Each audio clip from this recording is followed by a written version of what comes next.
আপনার নামটা একটু বলেন। ঋতু আক্তার। ঋতু কি পুরো নামটাই কি ঋতু আক্তার নাকি সাদিয়া জাহান ঋতু? সাদিয়া জাহান ঋতু। আপনি কি আপনার অরিজিনাল নামটা এখানে বলছেন নাকি ছদ্মনাম? অরিজিনাল নামটাই বলছেন। আপনি গল্পটা যখন বলতে আসেন তার আগে আপনার সঙ্গে আমার কথা হচ্ছিল যে আপনি কেন বলতে চান। আপনি ফেস দেখাতে চাননি, আপনি দেখতে মাশাআল্লাহ যথেষ্ট সুন্দর, এবং আপনি ফেস দেখাতে চাননি কারণ আপনার ব্যক্তিগত সামাজিক একটা সমস্যার কারণে। আর আপনি গল্পটা মূলত বলতে এসছেন শুধু হালকা হওয়ার জন্য, নিজের মনটাকে হালকা করার জন্য, রাইট? জি। আচ্ছা, মানে সমাজের কাছে বা কারো কাছে কোনো কিছু পাওয়ার জন্য এখানে আসেননি? জি না। Listen this girl very very carefully প্রিয় শ্রোতা। ও কারো জন্য আসেনি, কারো কাছ থেকে ওর কোনো কিছু চাওয়ার নেই। ও শুধু ঘন্টা দুয়েকের জন্য এখানে এসছে, কুমিল্লা থেকে এসছে নিজের মনটাকে একটু হালকা করার জন্য। ওকে, শুরু করুন। আমার নাম ঋতু, আমি এসেছি কুমিল্লা থেকে। আমার বাড়ি কুমিল্লা লাকসাম, নাঙ্গলকোট থানায়। আমরা 4 ভাই বোন। বড় একটা ভাই আছে, দেশের বাইরে থাকে। আমি মেঝু। আমার ছোট একটা বোন আছে, তার ছোট আর একটা ভাই আছে। তো ছোটবেলা থেকে আসলে ছোটবেলার গল্পগুলো বলতে চাই না, কারণ ছোটবেলা আমার দিনগুলো অনেক সুখের কাটছে। আমার বাবা মা আমাকে যথেষ্ট, আমাকে না, আমাদের 4 ভাই বোনকে যথেষ্ট আদর স্নেহ ভালোবাসা সবকিছুই দিছে। তো আমি যখন খুব ছোট ছিলাম তখন আমার আগে আমার আরেকটা বোন হয়েছিল। তো বোন মারা গেছিল। তো আমার বাবা খুব মেয়ে পছন্দ করে, সবসময় বলতেন যে আমার যদি 2টা ছেলে না হয়ে আমার যদি 4টা মেয়ে হইতো আমি আরো বেশি সুখে থাকতাম।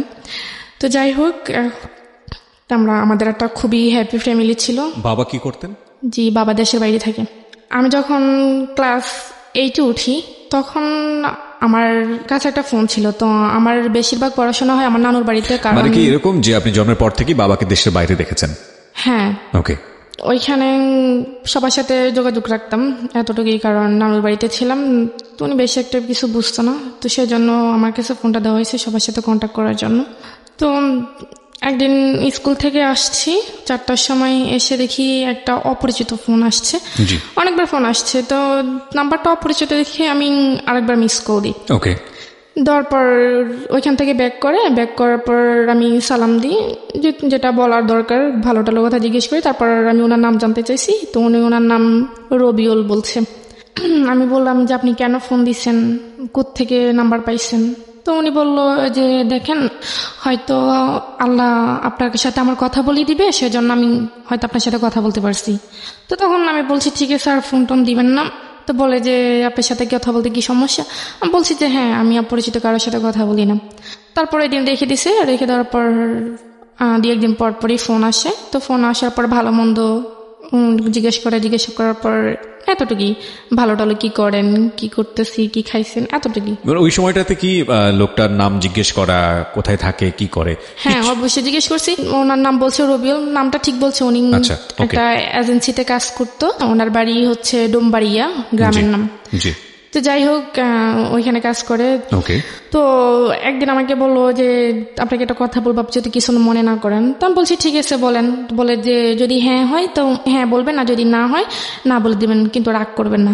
আমি বলছি ঠিক আছে, আমি রাগ করবো না, আপনি বলেন। তো উনি আমাকে বললো যে দেখেন, আপনার কথাগুলো আমার খুব ভালো লাগে, আমি আপনার সাথে আপনার ফ্রেন্ড হতে চাই। ওকে।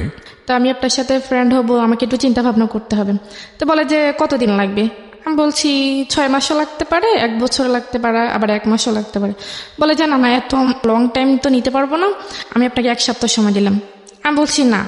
তো উনি আমাকে খুব জোরাজোরি করতেছে। জোরাজোরি করার পর আমি বলছি ঠিক আছে, আমি 1 সপ্তাহ পর, তবে 1 সপ্তাহের মধ্যে আপনি আমাকে আর ফোন কল কোনো কিছু দিতে পারবেন না। তো রেখে দিছে। রেখে দেওয়ার পর 1 সপ্তাহ পর ফোন দিছে। ফোন দেওয়ার পর আমি বলছি যে হ্যাঁ ঠিক আছে, আমি আপনার বন্ধু হতে পারি, তবে 1 শর্তে। তো বললো যে কি শর্ত? আমি বলছি জাস্ট বন্ধুর বাইরে আমি আর কোনো কিছু করতে পারবো না।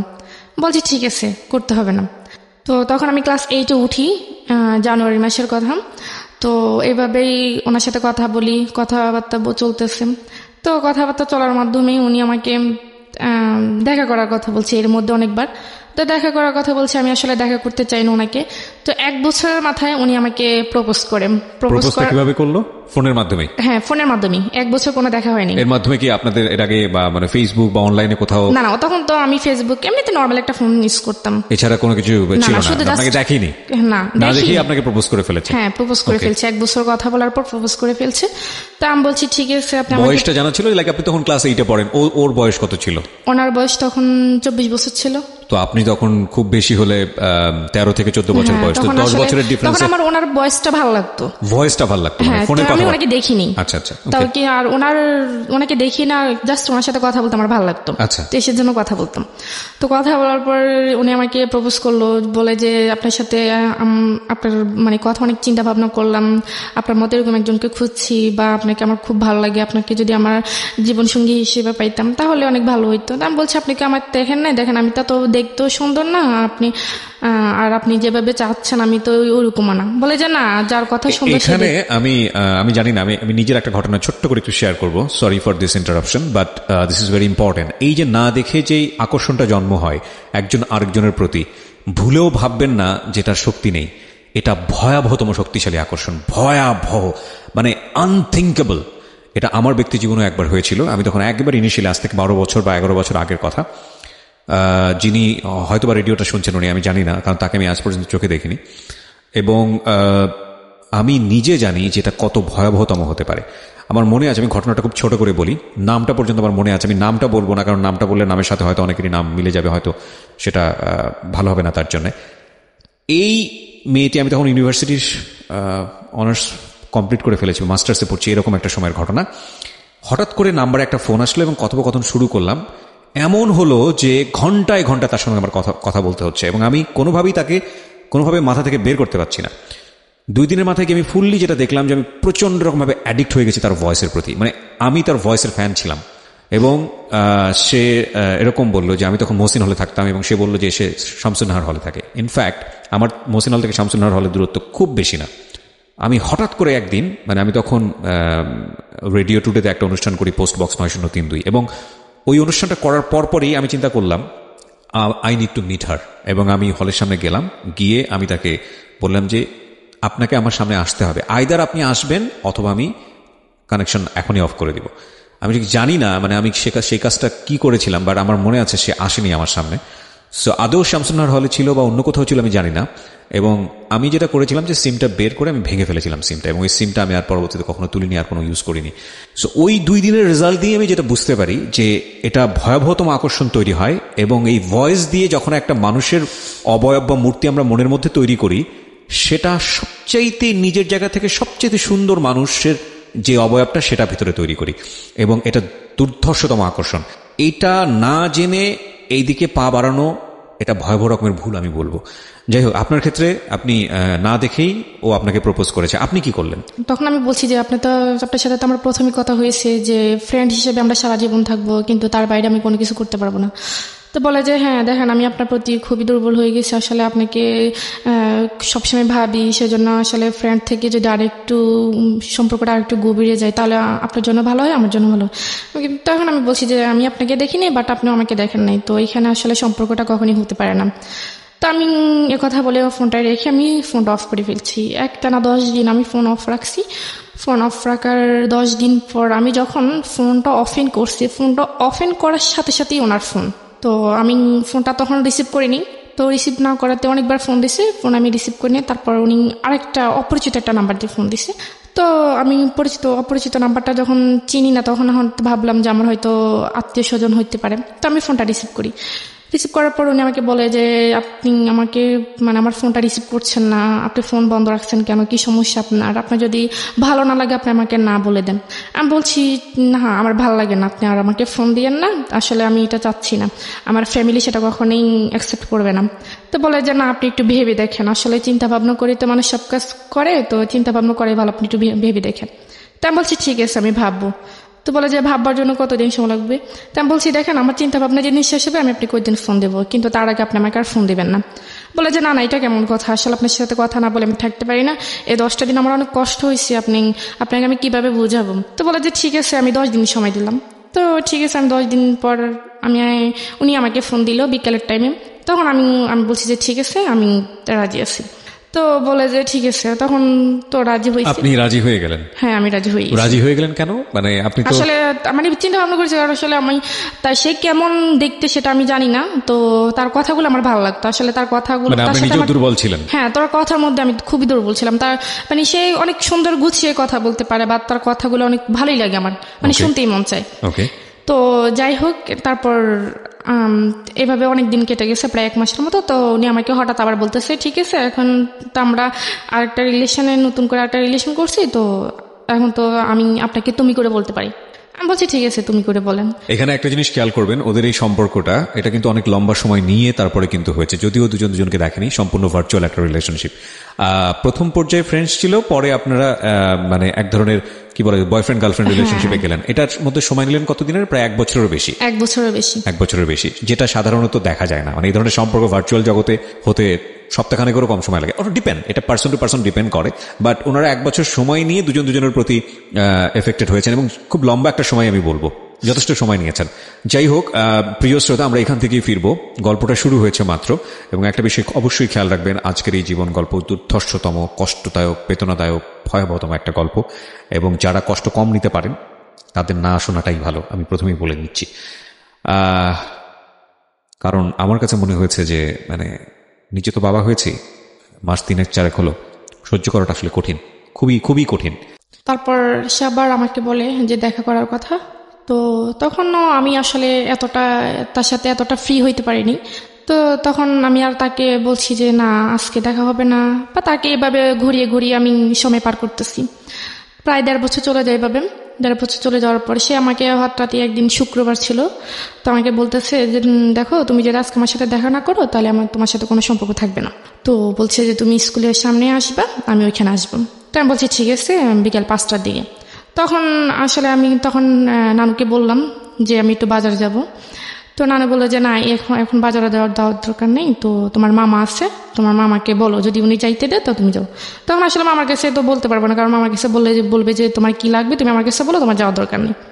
তখন আমি বলতে পারি না, তো যে কোনো কারণে আমি বাইরে হতে পারি না। তখন আমি ওকে আর বলতে পারিনি যে মানে আমি আসবো না। তখন আমি আবার ফোনটা অফ করে ফেলছি। যে তখন সে আমাকে অনেকবার ট্রাই করছে, আমার ফোনটা তখন মিস কল অ্যালার্ট চালু ছিল। তো আমি যখন ফোনটা অফ করছি, দেখি যে সে আমাকে প্রায় 1000-এর উপরে ফোন দিচ্ছে। তো সে আমাকে রাগ করে 2-3 দিন ফোন দেয়নি। 2-3 দিন ফোন না দেওয়াতে আমিও ফোন দিইনি। তো 2-3 দিন পর সে নিজে আমাকে আবার ফোন দিচ্ছে। ফোন দেওয়ার পর বলতেছে তোমার কি সমস্যা, তুমি আমার সাথে দেখা করলে না কেন? তা আমি বলছি আমার সমস্যা ছিল, আমি বাইরে হতে পারিনি। তো বলে যে বাইরে হইতে না পারলে তুমি আমাকে বলতাম। তা আমি বলছি বললে হয়তো আপনি এটা অন্যভাবে নেবেন, সেজন্য আমি বলতে পারিনি। তো তাকে সরি বলছি। তো সরি বলার পর সে যাই হোক, সেটা সমাধান হয়ে গেছে। কথা চলতে চলতে 2 বছর, তখন 2012 সালের লাস্টের দিকে আমি, আমার বোন, তখন আমার আব্বু বাড়িতে আসছে বিদেশ থেকে। বাড়িতে আসার পর আমাকে বাড়িতে নিয়ে আসছে। তো আমি তাকে বলছিলাম যে আমার আব্বু বাড়িতে আসতেছে, তো আমি আপনার সাথে অনেকদিন কথা বলতে পারবো না, মানে যতদিন বাড়িতে থাকবো ততদিন কথা বলতে পারবো না, কারণ আমাদের বাড়িতে আসলে আবার কথা হবে, কথা বলতে পারবো না। তো উনি বলছে যে কেন? আমি বলছি আমার আব্বু বাড়িতে আসতেছে, তো আমি তো ফোনটা আবার ওইখানে নিয়ে যেতে পারবো না। তো বলে ঠিক আছে। তখন আমি বাড়িতে আসছি। আসার পর তো আমার আব্বু, আমার বোন, আমার ছোট ভাই, আমার বোনের একটা ফ্রেন্ড ছিল, আমার মামাদের বাসায় আসবো ঢাকায়, উত্তরায়। সেটা আমি আসলে ওনাকে বলতে পারিনি, যে কারণ আমি কারো ফোন ধরতেও পারি না, বা বাড়িতে গেলে আমি বিশেষ করে আম্মু বা আব্বুর ওনাদের ফোন ধরি না। তো ফোন না পেয়ে আমি ওনাকে বলতে পারিনি। তো আমি ঢাকা আসছি। ঢাকায় সেখানে প্রায় 1 সপ্তাহ ছিলাম। তো 1 সপ্তাহ থাকার পর আবার বাড়িতে গেছি। বাড়িতে যাওয়ার পর আমার আব্বু কোনো একটা কাজে চিটাগং গেছিল। তো ওইখানে যাওয়ার পর আমি এটা সুযোগ পাইছি আমার নানুদের বাড়িতে আসার জন্য। তো আমার নানু ফোন দিচ্ছিল যাওয়ার জন্য। তখন আমি গেছি, গিয়ে আবার ওনার সাথে কন্ট্যাক্ট করছি। তো কন্ট্যাক্ট করার পর বলে যে এতদিন কেন, তুমি তো বলছো কয়েকদিন তারপর আবার আসবা, তো এতদিন গ্যাপ ছিল কেন? বলছি ঢাকা গেছিলাম আব্বুর সাথে, সেজন্য বলতে পারিনি। তো এই ব্যাপারটা আমি ওনাকে বলি নাই কেন, ওইটা উনি আমার সাথে অনেক রাগ করছে যে তুমি ঢাকা গেছো আমাকে বলছো, নাহলে আমিও ঢাকা যেতাম, দূর থেকে তোমাকে দেখতাম। আমি বলছি আমি বলতে পারিনি, আমি সুযোগ পাইনি। এটা নিয়ে অনেক ঝগড়া হয়েছে। ঝগড়া হওয়ার পর উনি আমাকে তুইটাই করে বলতেছে যে তুই আর আমাকে ফোন দিবি না। আমি বলছি ঠিক আছে, আমি ফোন দিব না। মানে ক্রেজি হয়ে গেছে আর কি, এতবার বারবার আপনাকে দেখতে চাচ্ছে, আপনি সামনে আসতেছেন না। আসতেছি না, হ্যাঁ। পরে ঠিক আছে, তখন আমি আর তাকে মানে সে আমাকে ফোন দিবে না কেন সেটা আমার জানার আগ্রহ ছিল না, ফোন না দিলে নেই। আসলে আমি তার সাথে মানে তার প্রতি অ্যাট্রাকশন হয়নি, আমি আসলে তার কথাগুলো আমার ভালো লাগতো, সেজন্য আমি তার সাথে কথা বলতাম। তার প্রতি পয়েন্ট করবেন প্রিয় শ্রোতা, ও যেটা বলছে যে ওর কথাগুলো শুনতে ওর খুব মন চাইতো এবং ওই কথাগুলোর কারণেই ওর প্রতি এক ধরনের ওর দুর্বলতা ছিল, কিন্তু এটা আসলে সে অর্থে কোনো লাভ ছিল না। ওকে, তো সে আমাকে আবার নিজে ফোন দিছে, ফোন দেওয়ার পর বললে যে তুমি এত পাষাণ মানুষ, তোমার মেয়েদের মন নাকি অনেক নরম থাকে, তো তুমি এত শক্ত মনের মানুষ, আমি আসলে কখনো ভাবি নেই। তো আমি রাগ করে ফোন রেখে দিছি, তোমার উচিত আমার রাগ ভাঙানো, আমাকে ফোন দাও, তুমি সেটা না করে তুমি উল্টা রাগ করে বসেছো। তখন ওনার কথাগুলো আমি আসলে এতটা কেয়ার করতাম না, যেটা বলতে এটা শুনতাম। 2012 সালের প্রায় মাঝামাঝি আমি আবার ঢাকা আসি, আমার মামারা সবাই মিলে কক্সবাজার যাবে, তো আমি ঢাকা আসি আবার। তাই আমি ওনার কাছে বলছি যে আমি কক্সবাজার যাব, আমরা সবাই মিলে কক্সবাজার যাবো, ওইখানে অনেকদিন থাকবো, আপনার সাথে আমার কথা হবে না। তো বলে যে আমার যদি ছুটি থাকতো তাহলে তো আমিও যেতে পারতাম। তো বলে যে ঠিক আছে, তোমরা যেদিন যাবে তার একদিন আমাকে ফোন দিও। তো আমরা যেদিন যাবো তার একদিন ওনাকে ফোন দিছি, তো উনি যেতে পারবেন, উনি ছুটি নিতে পারেনি। তো আমরা চলে গেছি, ওইখানে প্রায় 15 দিনের মতো ছিলাম।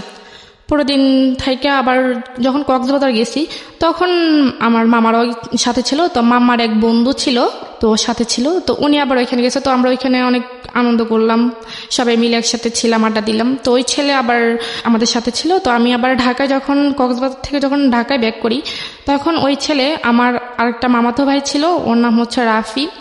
ওর কাছে আবার মানে আমার ডিটেইলস জানতে চাইছে যে মেয়েটা কে বা কি করে। ছেলেটার নাম কি ছিল? রাজু। ওকে। তো কি করে বা কোথায় থাকে, তো বললো যে এটা আমার সম্পর্কে মামাতো বোন হয়, তো এরকম।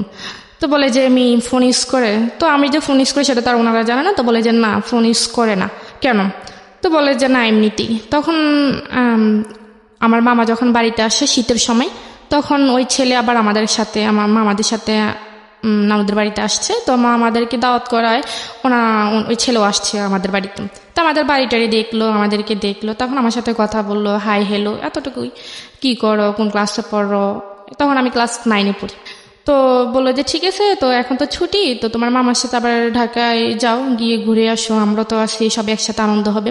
তো আমি বলছি দেখি যদি আম্মু দেয় তাহলে। তো উনি আমার মামাকে বলার পর আমার মামা আমার আম্মুকে বললো। তো গেলাম, গিয়ে ওইখানে প্রায় 20-25 দিন ছিলাম। এর মধ্যে ওর সাথে আর আমার কোনো যোগাযোগ হয়নি।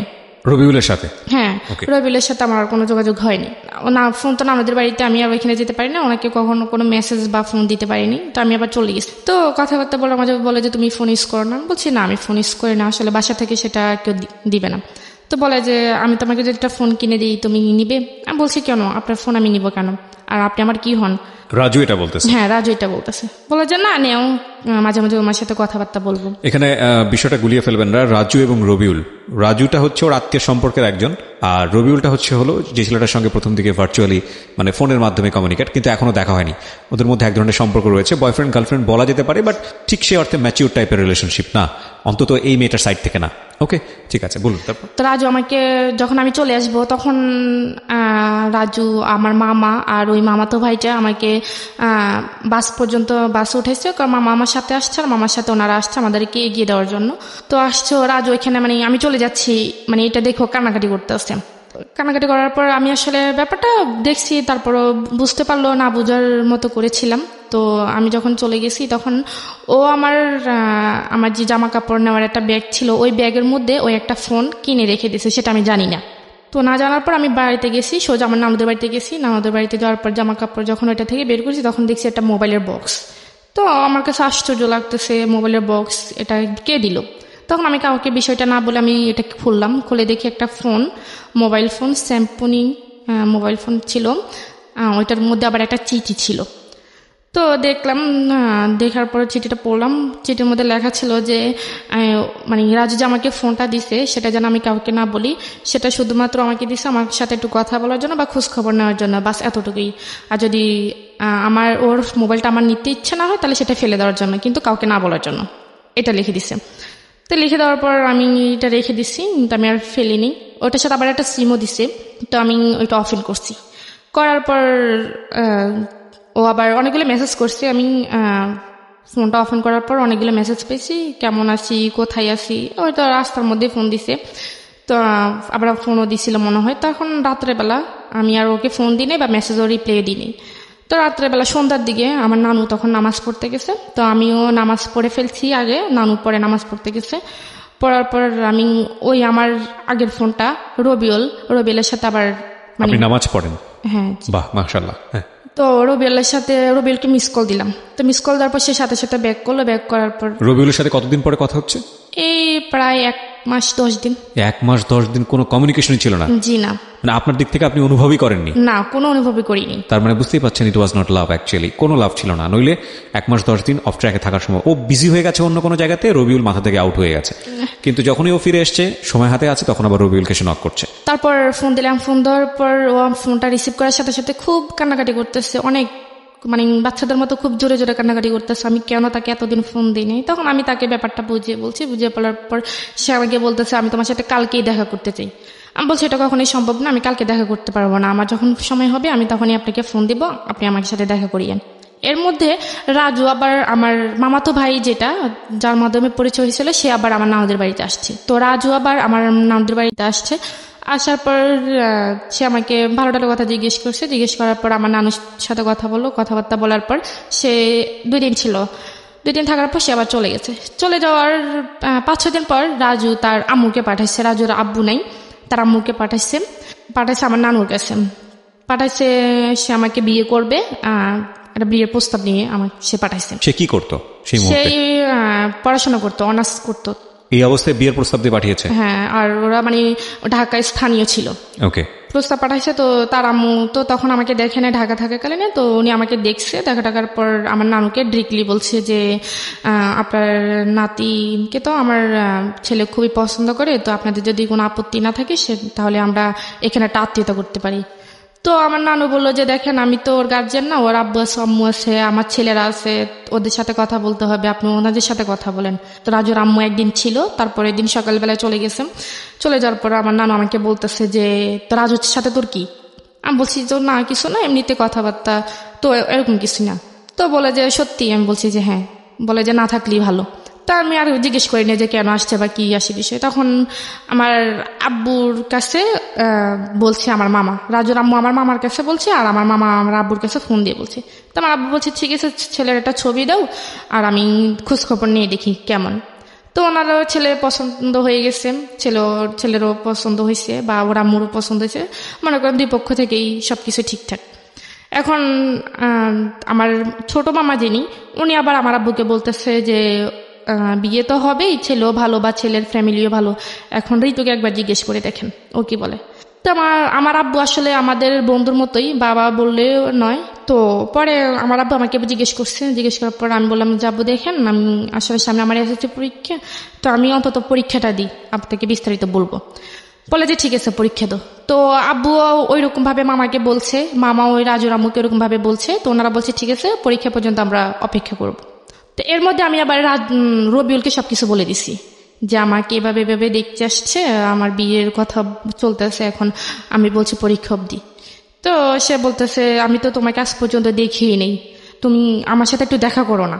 তা আমি বলছি কি দেখবেন, আমি তো বলছি আমাকে দেখলে আপনার পছন্দ হবে না। তো দেখা এরকম করতে করতে তখন সে যে একটা এজেন্সিতে কাজ করে সেটা আমাকে বলছে। তখন আমি খোঁজখবর নিয়ে জানতে পারি এটা আমাকে রং বলছে, মানে রবিউল আপনাকে মিথ্যা ইনফরমেশন দিয়েছে। ওকে।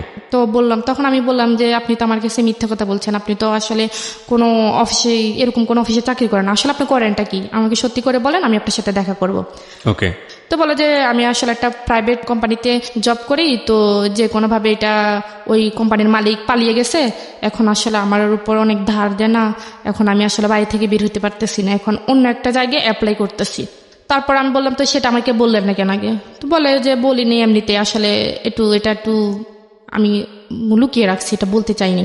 তাই আমি বলছি ঠিক আছে। তো তখন আমি তাকে নিজে ফোন দিতাম, আমি তাকে ফোন দিয়ে আমি তার সাথে কথা বলতাম। এমনকি সে আমার কাছে অনেকবার প্রায় 2-3 বার টাকা চাইছে তার মানে পকেট খরচের জন্য। আমি 2-3 বার প্রায় তাকে 10-12 হাজার টাকা দিছি, কিন্তু দেখা সাক্ষাৎ কোনো কিছুই না। আচ্ছা। তখন আমি যখন বিয়ের ব্যাপারটা বলছি তখন আম্মু আমাকে বলল যে দেখ ছেলেও ভালো, ছেলের ফ্যামিলিও ভালো, তুই রাজি হয়ে যা, এসএসসি পরীক্ষার পরে বিয়েটা হয়ে যাক, তুই রাজি হয়ে যা, অন্য কোথাও যদি কোনো কিছু থেকে থাকে সেটা বাদ দিয়ে দে। তা আমার আম্মা আমাকে এভাবে বলছে, তখন আমি একটু ডাউট করছি যে আমার আম্মা আমাকে হয়তো একটু সন্দেহ করছে। জি। তো সন্দেহ করার পর আমি তাকে আবার রবিউলকে বলে দিচ্ছি, বলে দেওয়ার পর তা আমি বলছি, দেখেন আপনার সাথে যা হওয়ার হয়ে গেছে, আমি আপনার সাথে আর কথা বলতে পারবো না, তা আপনি আমাকে ক্ষমা করে দেন, আপনার সাথে যদি কোনো বেয়াদবি করে থাকি আসলে এভাবে আমি ফ্যামিলির বাইরে যেতে পারবো না। এটা রবিউলকে বললেন? হ্যাঁ, আমি রবিউলকে বলছি। তখন রবিউল তো অনেক খুব কান্নাকাটি করছে। সে 2-3 দিন বাসার ঠিকানা জানতো, আপনার বাসার ঠিকানা? হ্যাঁ, সে আমার বাসার ঠিকানা জানতো। আমি তাকে সবকিছু সত্যি বলেছি। সঠিক বলেছেন, হ্যাঁ। তখন সে খুবই কান্নাকাটি করছে। সে বলতেছে ঠিক আছে আমি তোমাদের বাড়িতে আসতেছি। আমি বলছি যে না, আমার যদি ভালো চান আপনি কখনই আমাদের বাড়িতে আসবেন না, আর আসলে অনেক খারাপ হয়ে যাবে। তখন আমি তাকে এরকম কোনো কিছু বলার পর সে আসেনি। আসার পর সে বলছে ঠিক আছে তুমি আমাকে তো বিয়ে করবে না নাকি? আমি বলছি যে হ্যাঁ করবো না। তো বলে যে ঠিক আছে তাহলে তুমি আমার সাথে শুধু একবার দেখা করো, একবার দেখা করার পর আমি তোমাকে কথা দিতেছি জীবনে তোমাকে আর ফোন দিব না। তো আমি বলছি একবার দেখা করে কি লাভ? সে বলে যে আমি কেমন মেয়ের সাথে কথা বলছি, তাকে শুধু একবার দেখার ইচ্ছে, আর কিছুই না। আমি বলছি আপনি কথা দিচ্ছেন তো? তো সে বলতেছে যে হ্যাঁ আমি কথা দিছি। তো এর মধ্যে সে আবার ব্রাহ্মণবাড়িয়া, সে এখানে একটা আপনার মাইক্রো ক্রেডিট একটা চাকরি পাইছে। জি। ব্রাহ্মণবাড়িয়া। তো আমি আবার ঢাকা যাই মামাদের বাসায়। তখন আমার মামানি প্রেগনেন্ট ছিল। তো তখন উনি খুব অসুস্থ ছিল, তো ওনাকে আমি দেখতে গেছিলাম। আমার আম্মু গেছিল সাথে। তো আমার আম্মু গিয়ে আমার আম্মা আমাকে রেখে চলে আসছে। তো আমি ওইখানে ছিলাম। থাকার পর ওইখানে আবার মামাদের পাশের ফ্ল্যাটে একটা মেয়ে থাকতো, নাম হচ্ছে রিয়া করে। তার সাথে আমার আবার খুব ভালো একটা বন্ধুত্ব ছিল। তার সাথে আমি আবার সবকিছু শেয়ার করছি। তো শেয়ার করার পর তখন আমি ঢাকা গেছি। ঢাকা যাওয়ার পর সে আমাকে বলতেছে যে আমি ব্রাহ্মণবাড়িয়ে যাওয়ার জন্য, তার সাথে দেখা করার জন্য। তা বললাম আমি একটা মেয়ে হয়ে আমি ওইখানে কিভাবে যাই? বলে যে দেখো আমি তো নতুন অফিসে জয়েন করছি, নতুন, এখন আমাকে ছুটি দিবে না, তো আমি আসলে কিভাবে তোমার কাছে যাবো, তুমি একটু আমার কাছে আসো। তা বলছি ঠিক আছে। তখন আমি ওই রিয়াকে নিয়ে বাইরে বের হওয়ার নাম করে ওকে নিয়ে যাই। শুক্রবার দিন ছিল তখন। ইন দ্য মিন টাইম কি আপনার রাজুর সঙ্গে দেখা সাক্ষাৎ করা, কথাবার্তা হওয়া, এগুলো কোনো কিছু হচ্ছে? না, ওই কথা বিয়ে যখন ফোনটা আপনার কাছে আছে সেজন্য জিজ্ঞেস করছি। ফোনটা আমার কাছে আছে, ফোনে কথাবার্তা হয় না? ওই ফোনটা দিয়ে আমি আবার রবির সাথে কথা বলি, কিন্তু রাজুর সঙ্গে কথা বলি না। রাজুর সাথে আর কথা বলি না। আচ্ছা। যাই হোক, গেলাম ব্রাহ্মণবাড়িয়া বিশ্ব রোড, ওইখানে রবিয়াল আসছে। আসার পর আমরা গেলাম। যাওয়ার পর সে আমাকে ফোন দিছে। তো আমি বোরকা পরে জানি, আমি এমনিতেই নর্মাল ভাবে গেছি। তো আসলে আমি ওই কথাটা কখনোই ভুলবো না। ওনাকে দেখে আসলে আমার মাথা ঘুরতেছে, এরকম একটা অবস্থা যে আমি আসলে যেটা ভাবছি, যেটা কল্পনা করছি, এটা সম্পূর্ণ বাইরে। সে মনে করেন তখন খুবই হ্যাংলা ছিল, অনেক কালো ছিল। তো আমি ভাবলাম আর বাবা এটা কি, এটা তো এখন আমার ফ্যামিলি কখনো কোনোভাবে মেনে নেবেন। অডিওর সাথে ভিডিওর মারাত্মক পার্থক্য, এটা কি বলে? এবং এটাই হয় আসলে, ভোকাল শুনে ইমাজিন যেটা হয় সেটা বাস্তবে যখন মুখোমুখি হয় সেটা আসলে অনেক বেশি, এবং এটা আরজিদের ক্ষেত্রে আরো বেশি হয়, টু বি অনেস্ট। অবশ্যই এখনকার যুগটা অন্যরকম, কারণ এখন ফেসবুকের যুগ, এখন সব আরজিদেরকে দেখা যায়। আমরা যখন শুরু করেছি তখন দেখা যেত না। তখন এক একজনের ইমাজিনেশন ছিল যে নিশ্চয়ই আমার আরজি, আমি যাকে পছন্দ করি সে দেখতে শাহরুখ খানের মতো হবে, সালমান খানের মতো হবে। এবং তারপরে যখন ফেস টু ফেস হতো সেই দৃশ্য নাই বা বলি। যাই হোক, নিজের জীবনেরও বেশ কয়েকটা অভিজ্ঞতা আছে আর কি, যে জন্যই বললাম। হ্যাঁ, তারপর তার সাথে আমি দীর্ঘ 3 বছর পর দেখা করি ওই দিন।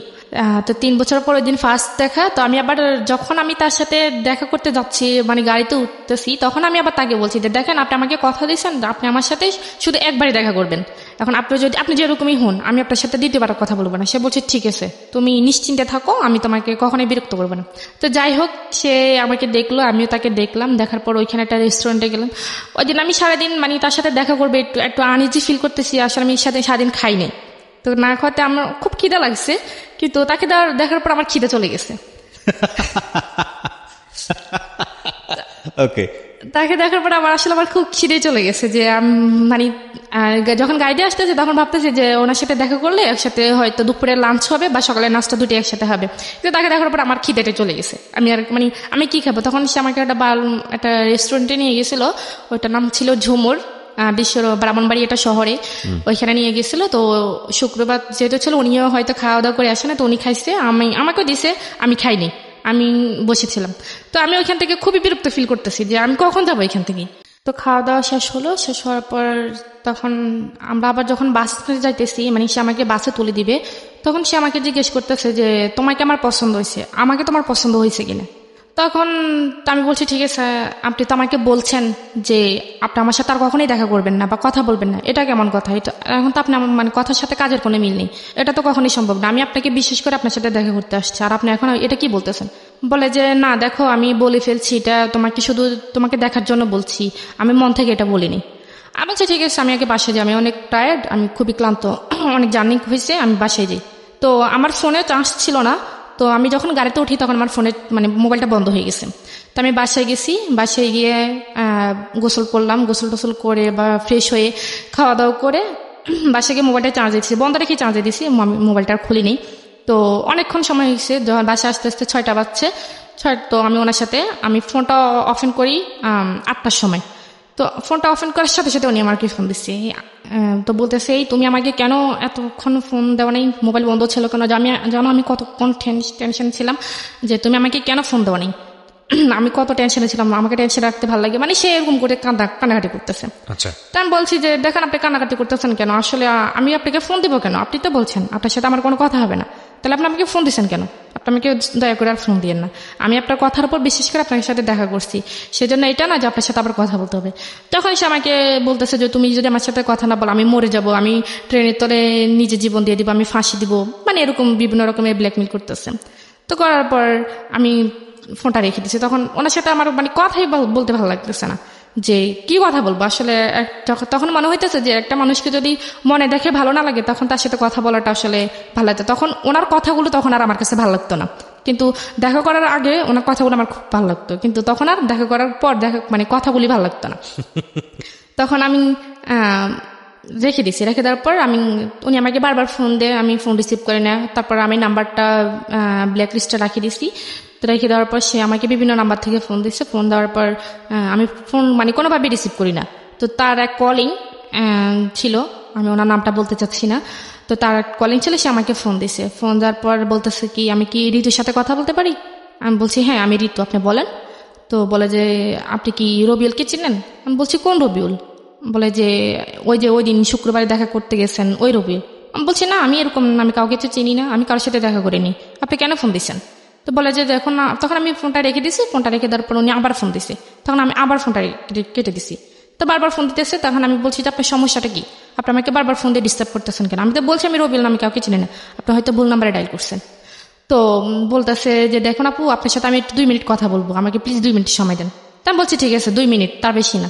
বলে যে দেখেন রবিউল কিন্তু অনেকগুলো ঘুমের ওষুধ খেয়ে ফেলছে, আর ওর অবস্থা খুবই খারাপ, ও এখন কি জানি স্যালাইনে আসছে, ডাক্তার আসছে স্যালাইন ট্যালাইন দিছে, ও আজকে 2-3 দিন খাওয়া দাওয়া সব বন্ধ করে দিছে। দেখুন আপনি কি চান আপনার জন্য একটা মানুষ মারা যাক? আমি বলছি আমি কেন চাইবো, আমি তো ওনাকে বলি না যে আমার জন্য উনি মরুক, আমি তো বলি না যে আমার জন্য না খেয়ে থাকুক, উনি এমন করতেছে কেন? বলে যে একটা মানুষ যদি একটা মানুষের সাথে কথা বললে তার জীবনটা বেঁচে যায়, তাহলে সেটা আমার মনে হয় সেটা একটা ভালো কাজ। আপনি যদি আপনার ভালো কাজের জন্য যদি ওই মানুষটার জীবন মানে প্রাণে বেঁচে যায়, তাহলে তা আপনি আল্লাহর কাছে ভালো পাবেন। উনি আমাকে এরকম করে বলতেছে। তখন আমার কাছে একটু খারাপ লাগছে। আমি বলছি মানুষটা আসলে সত্যি সত্যি যদি আবার মরে টরে যায় তখন তো মানে আপনার অন্তরে একটু মায়া হয়েছে তার জন্য। মায়া হয়েছে। তখন আমি বলছি ঠিক আছে ওনার কাছে দেন। তো বলে যে উনি তো এখন অজ্ঞান অবস্থায় আছে, ওনার জ্ঞানে আসলে আমি আপনাকে ফোন দিব। তো বিকেলের দিকে উনি আবার ফোন দিচ্ছে, ফোন দেওয়ার পর বলতেছে যে নেন রবিউল ভাইয়ের সাথে কথা বলে। তো আমি বলছি, তখন আমি ওনাকে তুই তাই করে বলছি। আমি বলছি যে তোর সমস্যা কি, তুই আমাকে বলছস যে তুই আমার সাথে কথা বলবি না, আমাকে আর ফোন দিবি না, তো তুই এরকম করতেছিস কেন? তুই কি আমাকে ফাঁসাতে চাইতেছিস? সামনে আমার বিয়ে, আমি তো তোর সাথে কখনই কথা বলতে পারবো না। তো সে আমাকে বলতেছে তুমি আমাকে যা গালি দাও মারো যাই করো, আমি তোমাকে বারবার ফোন দেবো, আর তুমি যদি তা আমার ফোন রিসিভ না করো বা মোবাইল বন্ধ করে রাখো সমস্যা, আমি তোমার বাড়ি চিনি, আমি তোমার আব্বু আম্মুকে গিয়ে বিস্তারিত যা বলার বলে দিব। তা আমি বলি কি বলবেন? বলে যে যা বলার বলবো, যাতে তোমার আব্বু আম্মুও কখনো মুখ দেখাইতে না পারে, তুমি না দেখাতে পারো। তখন আমি বুঝতে পারছি সে আমাকে এক ধরনের ব্ল্যাকমেল করতেছে। রাইট। তখন আমি বলছি যে ঠিক আছে তাহলে আমাকে কি করতে হবে? বলে যে তুমি আমার সাথে কথা বলবা। আমি বলছি ঠিক আছে আমি কথা বলবো। মানে আপনি ভয় পেলেন? হ্যাঁ আমি ভয় পেয়ে গেছি, কারণ ও আমার বাসা চেনে, বাড়ি চেনে। এখন যদি আমাকে বাবাও বাড়িতে থাকে না? হ্যাঁ। তখন কি বাবা বাড়িতে থাকতো না সৌদি আরবে? না, বাড়িতে চলে গেছে, দেশের বাইরে চলে গেছে। হ্যাঁ, সুতরাং ভয় হয়েছে, বড় ভাই যেহেতু শাসন করতে পারে। হ্যাঁ, এখন আম্মু তো আছে, এখন আর বলছে যে সে বাড়ির আশেপাশে মানুষদেরকেও জানাইবে। ওকে। তা আমি তার সাথে কথা গ্রামে বলছি। একটা মেয়ের কুৎসা রটনা হওয়া বা মেয়েটার নামে একটা কিছু রটনা হওয়া, এটা কিন্তু বাতাসের আগে আগে দৌড়ায় গ্রামগঞ্জে, এবং এটা খুব হ্যাঁ, আর স্বাভাবিক। সে আমার মানে কথাগুলো রেকর্ড করে ফেলছে। কথাগুলো রেকর্ড করছে, হ্যাঁ। ফোনের কথাগুলা, আগের কথাগুলা। হ্যাঁ, তখন মানে যখন ভালোভাবে কথা বলছি তখন ওই দিন আমাকে বলছে যে তোমার কথাগুলো কিন্তু আমি রেকর্ড করে ফেলছি। তখন আমি বিশ্বাস করতে চাইনি। তো সেই ওই যে ছেলেটা আমাকে ফোন দিছিল, ওর কথা বললো, ওই ফোন নাম্বার থেকে ফোন দিয়ে ওই আমার রেকর্ডগুলো শোনাইছে। তো আমি তখন আরো বেশি ভয় পেয়ে গেছি যে সত্যি সত্যি যদি বলে দেয়, এখন রেকর্ডগুলো যদি সবাইকে শোনে, এখন তো তার কাছে হাতে নাতে প্রমাণ আছে, এখন তো আমি যদি বলি কেউ আমার কথা বিশ্বাস করবে না। তখন আমি বলছি ঠিক আছে, আমি আপনার সাথে কথা বলবো। তো কথা বলবো এইভাবে আরো ধরেন 2 মাস কেটে গেছে। 2 মাস কেটে গেছে, এর মধ্যে আমার পরীক্ষা, আমি এসএসসি পরীক্ষা দিছি। তো এসএসসি পরীক্ষা যেদিন শেষ হবে সেদিন বিকেলে সে আমাকে ফোন দিছে, না তার আগের দিন বিকেলে ফোন দিছে। তার আগের দিন বিকেলে ফোন দিয়ে বলতেছে যে তোমার এসএসসি পরীক্ষা, তোমার তো কালকে পরীক্ষা শেষ, তাহলে তুমি তার স্কুলে যেতে পারবে না, বাসা থেকে বের হতে পারবে না, তুমি আমার সাথে জাস্ট একটু দেখা করবা, আমি তোমার সাথে দেখা করব, অনেকদিন দেখা করি না। আমি বলছি ঠিক আছে, আমি দেখা করব। তখন আমাদের থানা লাকসাম বলছে যাওয়ার জন্য। তা আমি পরীক্ষা টরীক্ষা দিয়ে আমি সোজা বাড়িতে না গিয়ে আমি লাকসাম চলে গেছি তো তার সাথে দেখা করার জন্য। তো সে ওইখানে তার কিছু বন্ধু বান্ধব আসছে, আসার পরে সে আমার সাথে কথাবার্তা বললো। সে বললো যে চলো আমরা একটু ঘুরে আসি, লাকসাম ফয়জিনেসা কলেজের নাম মনে হয় শুনছেন, ওইখানে সে আমাকে বলে যে ওই জায়গাটা একটু সেভ আছে, আমরা একটু কথা বলি। আমি বলছি যে না, আমি কথা বলতে পারবো না, আমাকে বাসে যেতে হবে, বাসে সবাই টেনশন করবে, আমি বলে এসিনি। বলছি যে না, একটু সময়, 5 মিনিট সময় দাও। তখন আমি ওইখানে গেছি, দেখি যে তার অনেকগুলো বন্ধু, তার প্রায় 10-12 জন তার বন্ধুরা চলে এসছে। চলে এসে আমাকে ভাবি যাবি বলতেছে, ভালো টালো। তখন আমার কাছে আশ্চর্য লাগতেছে, আমি কি ব্যাপার, ওরা কোত্থেকে আসছে? বলে যে এখানে ওরা অনেকদিন পর, ওরা ঢাকার বাইরে থাকে, কেউ চিটাগাং থাকে, কেউ বরিশাল থাকে, বিভিন্ন রকম বিভিন্ন জন বিভিন্ন জায়গায় থাকে, তারা এখানে আসছে, তো তোমাকে দেখতে চাইছে, এই জন্য দেখাইতে আসছি। তখন আমি বলছি ঠিক আছে তাহলে আমি চলি। তখন আমার কাছে একটু ডাউট লাগছে, তখন ওদের মানে ভাব ভঙ্গি আমার ভালো লাগতেছে না। তো আমি চলে যাওয়ার জন্য বলছি, সে আমার হাতটা ধরে ফেলছে, মানে ধরে বলছে না।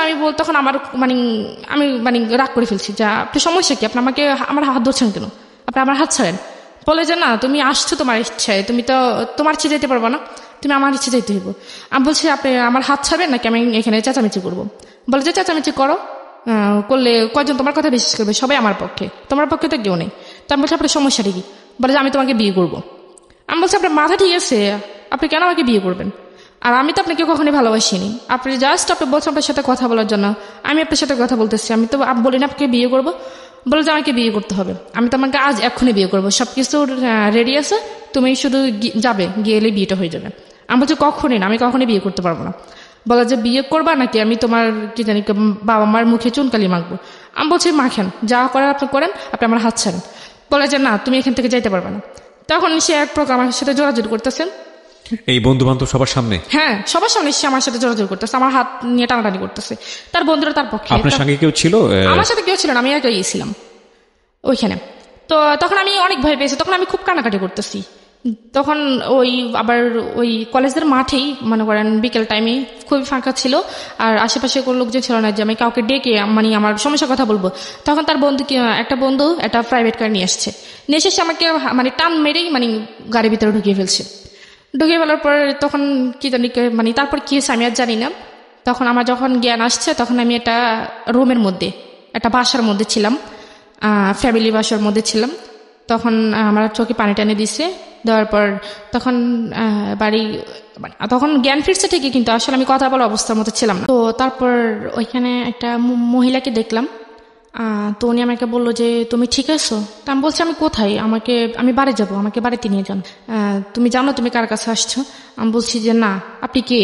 বলে যে তুমি যে ছেলের সাথে আসছো আমি ওই ছেলের আন্টি হই।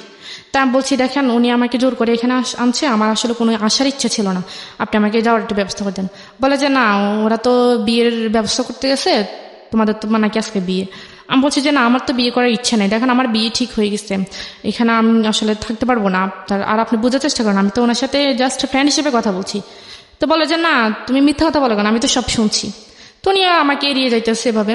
যাওয়ার পরে তো যাই হোক, এখন ও ছেলে আসছে, আসার পর আমি ওই ছেলের পা ধরে ফেলছি, এবং পা ধরে মাপ চাইতেছি যে আমাকে একটু চলে যেতে দেন, আমার আসলে আমার জীবনটাকে এভাবে নষ্ট করিয়েন না। তো সে বলতেছে যে আমার মধ্যে কি নেই, আমি তোমার জীবন কেন নষ্ট করবো, আমি তোমাকে বিয়ে করতে চাই, এমন তো না যে তোমাকে নিয়ে টাইম পাস করতেছি বা তোমাকে নিয়ে কোথাও গিয়ে সময় কাটাতেছি, আমি তো তোমাকে বিয়ে করতে চাই, তো আমার মধ্যে কি এমন নেই যে তুমি আমাকে ভালোবাসো না। তখন আমি বলছি যে আপনি নিজের চেহারাটা একটু আনের মধ্যে গিয়ে দেখছেন, মানে আমি ভেবে বলছি। বলার পর সে আমাকে একটা থাপ্পড় মারছে ওইখানে, অনেক জোরে একটা থাপ্পড় মারছে। থাপ্পড় মারা আমার খুব কানাকাটি করতেছি। কানাকাটি করার পর বলতেছে যে তুই যদি আমাকে বিয়ে না করস এখানে তুই আমার লাশ দেখবি। আমি বলছি আপনি মরেন যাই করেন এটা আপনার ইচ্ছা, আমি আর আপনার কোনো কথাই আমার মন গলবে না। তখন সে কি করছে, একটা তরকারি কাটার যে ছুরিগুলা ওইগুলা এসে তার হাতের মধ্যে একটা ইয়ে করে দিচ্ছে। হ্যাঁ, তো অনেকগুলো রক্ত বাইরে দিতেছে। তো বাইরে হওয়ার পর মানে আমার তখন খারাপ লাগছে। তখন আমি দৌড়ে গিয়ে তার হাতটা মানে চেপে ধরছি যাতে রক্ত বাইরে না হয়। তো চেপে ধরার পর তার আন্টিকে আমি ডাক দিচ্ছি, ডাক দেওয়ার পর উনি আইসা ব্যান্ডেজ করে দিচ্ছে। তারপর তো বলে যে ওই ছেলে আমাকে বলে যে এখন তো দেখছো আমি তোমাকে কতটা ভালোবাসি, এখন তুমি কি চাও আমি তোমার জন্য মরে যাই? তখন আমি আসলে এক ধরনের রাজি হয়ে গেছি। আমি বলছি ঠিক আছে আমি রাজি। তো আমি বলছি যে আমি রাজি এক সত্ত্বে, তো আমি বিয়ের পর আমি বাড়িতে চলে যাব। তো সে বলছে যে না, বিয়ের পর তো আমি বাড়িতে যাওয়ার জন্য তো তোমাকে বিয়ে করবো না, আমি বিয়ে করব তোমাকে আমার কাছে রাখার জন্য। তো যাই হোক বিয়েটা হয়ে গেছে। 9 লাখ টাকা কাবিননামা ছিল। সে আমাকে বলছে যে কাবিননামা কত টাকা হবে? তখন আমি বলছি যে আপনার ইচ্ছা। তখন আসলে আমার ওই মানসিকতা মানে বিয়ের জন্য যে একটা প্রস্তুত থাকা আমি আসলে ওইরকম ছিলাম না। তখন আমি বলছি আপনার যত ইচ্ছে তো না তুমি বলো।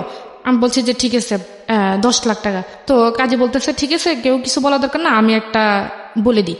তো উনি 9,01,01 টাকা বলছেন। আপনার বয়স হয়েছিল বিয়ের? জি না, আমার বয়স তখন আমি ক্লাস এসএসসি পরীক্ষা দিছি, তখন আমার 16 বছর সামথিং, সর্বোচ্চ হলো 15-16 বছর। হ্যাঁ তখন চলে। তো তখন আবার আমার কাজী কত বয়স দেখালো? ওইখানে 20 বছর দিছে। 20 বছর দিয়েছে। হ্যাঁ, এরকম বিয়েতে যদি কেউ করায় এবং এটা যদি কোনোভাবে আইনি ঝামেলায় যায় তাহলে মানে ওনারা তো ফাঁসবেনই, কাজী সবার আগে ফাঁসবে আর কি। তো যাই হোক, তো আমাকে ওই তো 9,01,01 টাকায় বলছে। বলার পর তো বিয়েটা হয়ে গেছে। হওয়ার পর সেই যেখানে চাকরি করে ব্রাহ্মণবাড়িয়া সেখানে আমাকে নিয়ে গেছে ওই দিনই। ট্রেনে চলে গেছি আমরা। যাওয়ার পর ওইখানে একটা রুম নিল। রুম নেওয়ার পর কিছু জিনিসপত্র কিনলো। বাড়ির কথা আপনার মনে পড়েনি? বাড়িতে কি হচ্ছে? না অবশ্যই পড়ছে। তখন আমি তাকে অনেকবার চেষ্টা করছি। তখন তো আমার কাছে ফোন ছিল না, কারণ আমি সাথে করে ফোন নিয়ে আসিনি। আর তাকে আমি অনেকবার বলছি যে বিয়ে যেহেতু হয়ে গেছে তখন তো বাড়ি থেকে কোনো সমস্যা করবে না, বাড়িতে জানাই। বলে যে না এখন বাড়িতে জানালে সমস্যা করবে, আমরা আগে একটু সেটেল হই তারপর বাড়িতে জানাবো। তখন মানে সে যেভাবে বলতেছে সেভাবে, কারণ মানে তার কথা যদি আমি একটু মানে নড়চড় করি সে আমাকে ছুরি টুরি দিয়ে ভয় দেখায়, তারপর হাত কাট নিয়ে মানে ভয় দেখায়। তখন আমি আসলে অতটা ইয়ে ছিলাম না। তো বাড়িতে কি হয়েছে না হয়েছে সেটা আমি তখন জানি না। তো তখন আমাকে ওইখানে নিয়ে গেছে। নিয়ে যাওয়ার পর সে আমাকে একটা রুম নিল। রুম নেওয়ার পর মানে টুকিটাকি যা লাগে আর কি সব নিছে। নেওয়ার পর তো চলতেছি। তখন যাচ্ছি, বাড়িতে কি হয়েছে না হয়েছে সেটা তো আমি জানি না। তখন ওইখানে গেলাম। তো নেওয়ার পর সেই তো সারাদিন চলে গেল। তো আমি রান্না বান্না করলাম। তো সেই কোথায় গেছে আমি জানি না। সারাদিন সে বাসা ছিল না। আগে থেকে নিয়ে ছিল নাকি ওর রুমে গিয়ে উঠলেন? না, সে ওইখানে মানে আগে থেকে একটা রুম নিয়েছিল সেই। তো রাত্রেবেলা তো সে আসছে, এসে কিছু ফুল টুল দিয়ে রুমটা সাজাইলো নিজেই। হ্যাঁ, না নিজে না, সে আর তার এক বন্ধুকে নিয়ে, বন্ধুর সাথে দিছে। সে কোথায় গেছে আমি জানি না। তো তার বন্ধু, তার এক কলিং, উনি আবার বিয়ে করছে, বোনি আবার ওইখানেই থাকে। সে আমাকে বাইরে তালা দিয়ে চলে গেছে। তো আমি সারাক্ষণ রুমের মধ্যে ছিলাম। তো রুমের মধ্যে থাকার পর সে বিকেলের দিকে আসছে। আর সে আমাকে বলতেছে তো তুমি রেডি হও। তো আমি বলছি কেন রেডি হবো, কোথায় যাবো? বলে যে আমার এক ফ্রেন্ডে দাওয়াত দিচ্ছে, রাত্রে ওইখানে খাওয়া দাওয়া করবো। তো আমি বলছি আমি রেডি হবো কি, আমি তো তখন আমার তো মানে কিছুই নেই। হ্যাঁ, আমি রেডি হবো কি? সে আমার জন্য একটা শাড়ি কিনলো, 1200 টাকা দিয়ে একটা শাড়ি কিনছে। আর নর্মালি বাসা পড়ার জন্য 2টা 3 পিস কিনছে। তো নিয়ে আসছে। নিয়ে আসার পর সে আমাকে বলছে রেডি হওয়ার জন্য। তো রেডি হয়েছি। রেডিমেডি হয়ে আমরা ওই ফ্রেন্ডের বাসায় গেছি। যাওয়ার পর ওইখানে খাওয়া দাওয়া করে আমরা আবার রিটার্ন আসছি। ওই ফ্রেন্ডের বাসায় যখন খাওয়া দাওয়া করতে গেছি তখন বাসাতে মানে আবার খাওয়া দাওয়া করে যখন আবার বাসা আসছি তখন দেখি ফুল টুল দিয়ে সাজানো রুমটা। তো তখন সে আমাকে, তখন আমি শুয়ে পড়ছি, কারণ মানে আমার মানে টেনশন হইতেছে যে বাড়িতে কি হচ্ছে। তখন আমি এই জিনিসটা টেনশন করতেছি। তখন আমি বারবার তাকে বলতেছি যে বাড়িতে ফোন দেন। সে বলতেছে না, বাড়িতে এখন ফোন দেওয়া যাবে না, বাড়িতে এখন ফোন দিলে তোমাকে সবাই নিয়ে যাবে। আমি যেটা বলতেছি সে এড়িয়ে যেতেছে। তখন রাত যখন হয়েছে তখন আমি শুয়ে গেছি। তো সেই দোকানে গেল। দোকানে গিয়ে আমার জন্য, আমার খুব মাথা ব্যথা করতেছে, আবার পুরো শরীর জার্নি করছি, পুরো শরীর মানে ব্যথা হয়ে গেছে। সে আমার জন্য ব্যথার কিছু ওষুধ নিয়ে আসতে গেছে। তখন আসে দেখে যে মানে তখন আমার চোখটা একটু বুঝে আসছে। তো আসছে, সে যে দরজা খুলছে আমি টের পাইছি। টের পাওয়ার পর আমি ওই সেভ মতোই শুয়েছি। শোয়ার পর আমি একবার এক পাশে গিয়ে শুয়েছি। তো শোয়ার পরে সে আসছে, আইসে আমাকে উঠাইলো, বলে যে তোমার না শরীরে ব্যথা করতেছে, ওষুধ খাও। তো আমি ওষুধটা খাইছি। খাওয়ার পর কিছুক্ষণ পর ব্যথাটা একটু কমে আসতেছে, এরকম অনুভব হইতেছে। তখন সে আমাকে বললো যে তুমি কি ঘুমাই যাবা? আমি বলছি যে হ্যাঁ, আমি ঘুমিয়ে যাব। তো বলতেছে কেন, আজকে মানুষের জীবনের একটা প্রথম রাত আমাদের, আর এই রাতের জন্য মানুষ হাজার হাজার বছর অপেক্ষা করে, তুমি এই রাতেই ঘুমিয়ে কাটিয়ে দিবে? আমি বলছি আমার কাছে এটা কোনো রাত মাত মনে হয় না, আমার ঘুম আসতেছে, আমি ঘুমাবো। বললো যে না, আমার সাথে কথা বলো। আমি বলছি যে আপনার সাথে আমি কথা বলবো কালকে। তার কথা আমি আসলে এক কান দিয়ে নিতেছি, আর কান দিয়ে ফেলে দিচ্ছি। আমার মূল উদ্দেশ্য হচ্ছে আমি যদি কোনো রকম একটু সুযোগ পাই আমি পালিয়ে যাবো, বাড়িতে গিয়ে তারপর সব ঘটনা বলে দিব। হ্যাঁ, পালিয়ে যাবো। তখন আমার খুব ঘুম আসতেছে। তখন আমি একবার মানে বসা অবস্থা ঘুমিয়ে গেছি। তখন ঘুমিয়ে যাওয়ার পর সে আমাকে মনে হয় শোয়াইছে। তখন আমি আর বলতে পারবো না কি হয়েছে। তখন সকালে সে আমাকে আবার তালা মেরে চলে গেছে, অফিসে চলে গেছে। আশেপাশে ফ্ল্যাটে কেউ ছিল না আপনাদের? হ্যাঁ ছিল। তো আপনি তো ওখানে নক করে বললেও তো বলতে পারতেন। মানে গেটটা এমন ভাবে ছিল, মনে করেন দরজাটা ছিল বাইরে, আর ভিতরে আবার আরেকটা ছিল মানে গ্রিলের মতো। আচ্ছা, মানে হলেও সম্ভব না, চিল্লালেও হয়তো অনেকে শুনবে না। হ্যাঁ। আচ্ছা। আর পরে কি করছে, তখন আমি উঠছি, উঠে ফ্রেশ হয়েছি। ফ্রেশ হয়ে আমি নাস্তা খাইনি, আমি চাটা শুধু খাইছি, আর পরোটা খাইনি। তো না খাওয়ার পর এখন আমি রান্নাবান্না করে কিছু করি না, সে দুপুরে খাওয়ার জন্য আসছে। বাচ্চা ঠিক কিছু সমস্যা নেই, রান্না করে না, আমি হোটেল থেকে নিয়ে আসছি। তখন সে হোটেল থেকে মাছ আর কি জানি নিয়ে আসছে, আমার মনে নেই। তো নিয়ে আসার পরে সে মানে আমাকে খাই দিতে চাইতেছে, তো আমি খাই নেই। তো সে আমাকে 2-3 বার এরকম করতেছে। তখন আমি কি করছি, আমি প্লেটটা ফেলতে চাইনি, তো আমি ধাক্কা দেওয়ার একটু জোরে লেগেছে, প্লেটটা মাটিতে পড়ে গেছে। পরে কাঁচের প্লেট ছিল, ওটা ভেঙে গেছে। ভেঙে পর সে রাগ করে ফেলছে, সে আমাকে একটা ধাক্কা দিয়ে ফেলছে। ধাক্কা দেওয়ার পর আমি একটা দেয়ালের মধ্যে গিয়ে একটু বাড়ি খেয়েছি কপালের মধ্যে। তারপর আমার কপালটা ফুলে গেছিল। তো ফুলে যাওয়ার পরে তখন আমি বলছি যে মানুষ আমার বিয়ের একদিন না যাইতে আমার উপর এরকম টর্চার শুরু করতেছে, সে মানুষ আমাকে কিভাবে সারা জীবন ভালো রাখবে সেটা আমার ভালো জানা হয়েছে। তো বলে যে কি জানি কয়, না তোকে তুই যতই করস, চালাকি করস, তুই এখান থেকে যাইতে পারবি না, তোকে যেহেতু আমি বিয়ে করছি এখানে থাকতে হবে। তখন এভাবেই আমি আসলে একটা না প্রায় 2 দিন খাইনি। 2 দিন মানে শুধু একটু চা খাইছি, আর কিছু না, চা খাই আর পানি খাই। তখন আমার শরীরটা খুবই দুর্বল হয়ে গেছে। তো তখন সোমবার দিন ছিল, সেই অফিস থেকে লাঞ্চের সময় আসার পর সে আসছে, আমি গোসল করতে গেছি। তো গোসলখানার আবার ভিতরে একটা দরজা আছে, মানে একটু বড়, মানে একটা মানুষ কোনো মানে বাইরে হতে পারবে। তখন সে যখন অফিসে থাকতো না, তখন আমি ভিতরে মানে চেষ্টা করতাম যে কোন দিক দিয়ে বের হওয়া যায়। তখন আমি ওই বাথরুমের ভিতরে ওই জায়গাটা দেখছি। দেখার পর আমি মানে ওইটার মধ্যে একটা কোমর ছিল, কোমরটার উপর দাঁড়িয়ে ওইটার মধ্যে আর একটা মোড়া দিয়ে আমি দেখছি যে ভিতরে মানে দাঁড়ানোর মতো কোনো পজিশন আছে কিনা। তখন দেখছি যে না, ভিতরে মানে নিচে দাঁড়ানোর মতো একটু জায়গা আছে, মানে একটা পা রাখা যাবে। তখন আমি কি করছি, তখন তো আমি বাথরুমে চলে গেছি, জামা কাপড় নিয়ে গেছি। আমি মানে ভাবছিলাম যে সে যদি জড়িয়ে এসে পড়ে, তখন আমি এটা অজুহাত দেখাতে পারবো যে আমি গোসল করতে গেছি। তো সে আসছে, আসার পর আমি তো বাথরুমে ছিলাম, সে আসছে আমি শুনে, সে অনেকক্ষণ হয়েছে মনে আসছে। তো আমি মানে চেষ্টা করতেছি ওইটার উপর ওঠার জন্য, কিন্তু উঠতে পারতেছে না। তো আমি যে মোড়া দিয়েছি, সে মোড়াটা মানে কোমরটা একটু প্লাস্টিক টাইপের, এটা একটু পিছলে হয়ে গেছে। তো ওইটা মানে স্লিপ খেয়ে আমি পড়ে মনে করেন একবার পুরোপুরি অজ্ঞান হয়ে গেছি। আর শরীরটা খুব দুর্বল ছিল, আমি খাইনি, মানে অজ্ঞান হয়ে গেছি। অজ্ঞান হয়ে যাওয়ার পর সেই আওয়াজ পাইছে, আওয়াজ পাওয়ার পর সেই দরজাটা ধাক্কাইতেছে। তো দরজার সিট কিনেছিল, সেটাও মানে ধাক্কাতে এটা খুলে গেছে। খুলে যাওয়ার পর সে আমাকে রুমে আইনা, তো একটা ডাক্তার আনছে। ডাক্তার আনার পর ডাক্তার বলতেছে কি ব্যাপার, উনি তো খুবই দুর্বল, ওনাকে একটা স্যালাইন দিতে হবে। তো বলছি ঠিক আছে স্যালাইন দেন। তো ডাক্তার আমাকে একটা স্যালাইন দিল। স্যালাইন দেওয়ার পর আমার জ্ঞান আসছে, আমার হাতে স্যালাইন দেওয়া। সে আমার পাশে বসে আছে, আমার মাথায় হাত বুলাই দিতেছে। তো সে বললো যে তোমার সমস্যা কি, তুমি খাওয়া দাওয়া করো না কেন, তুমি কি মরে যাবে নাকি?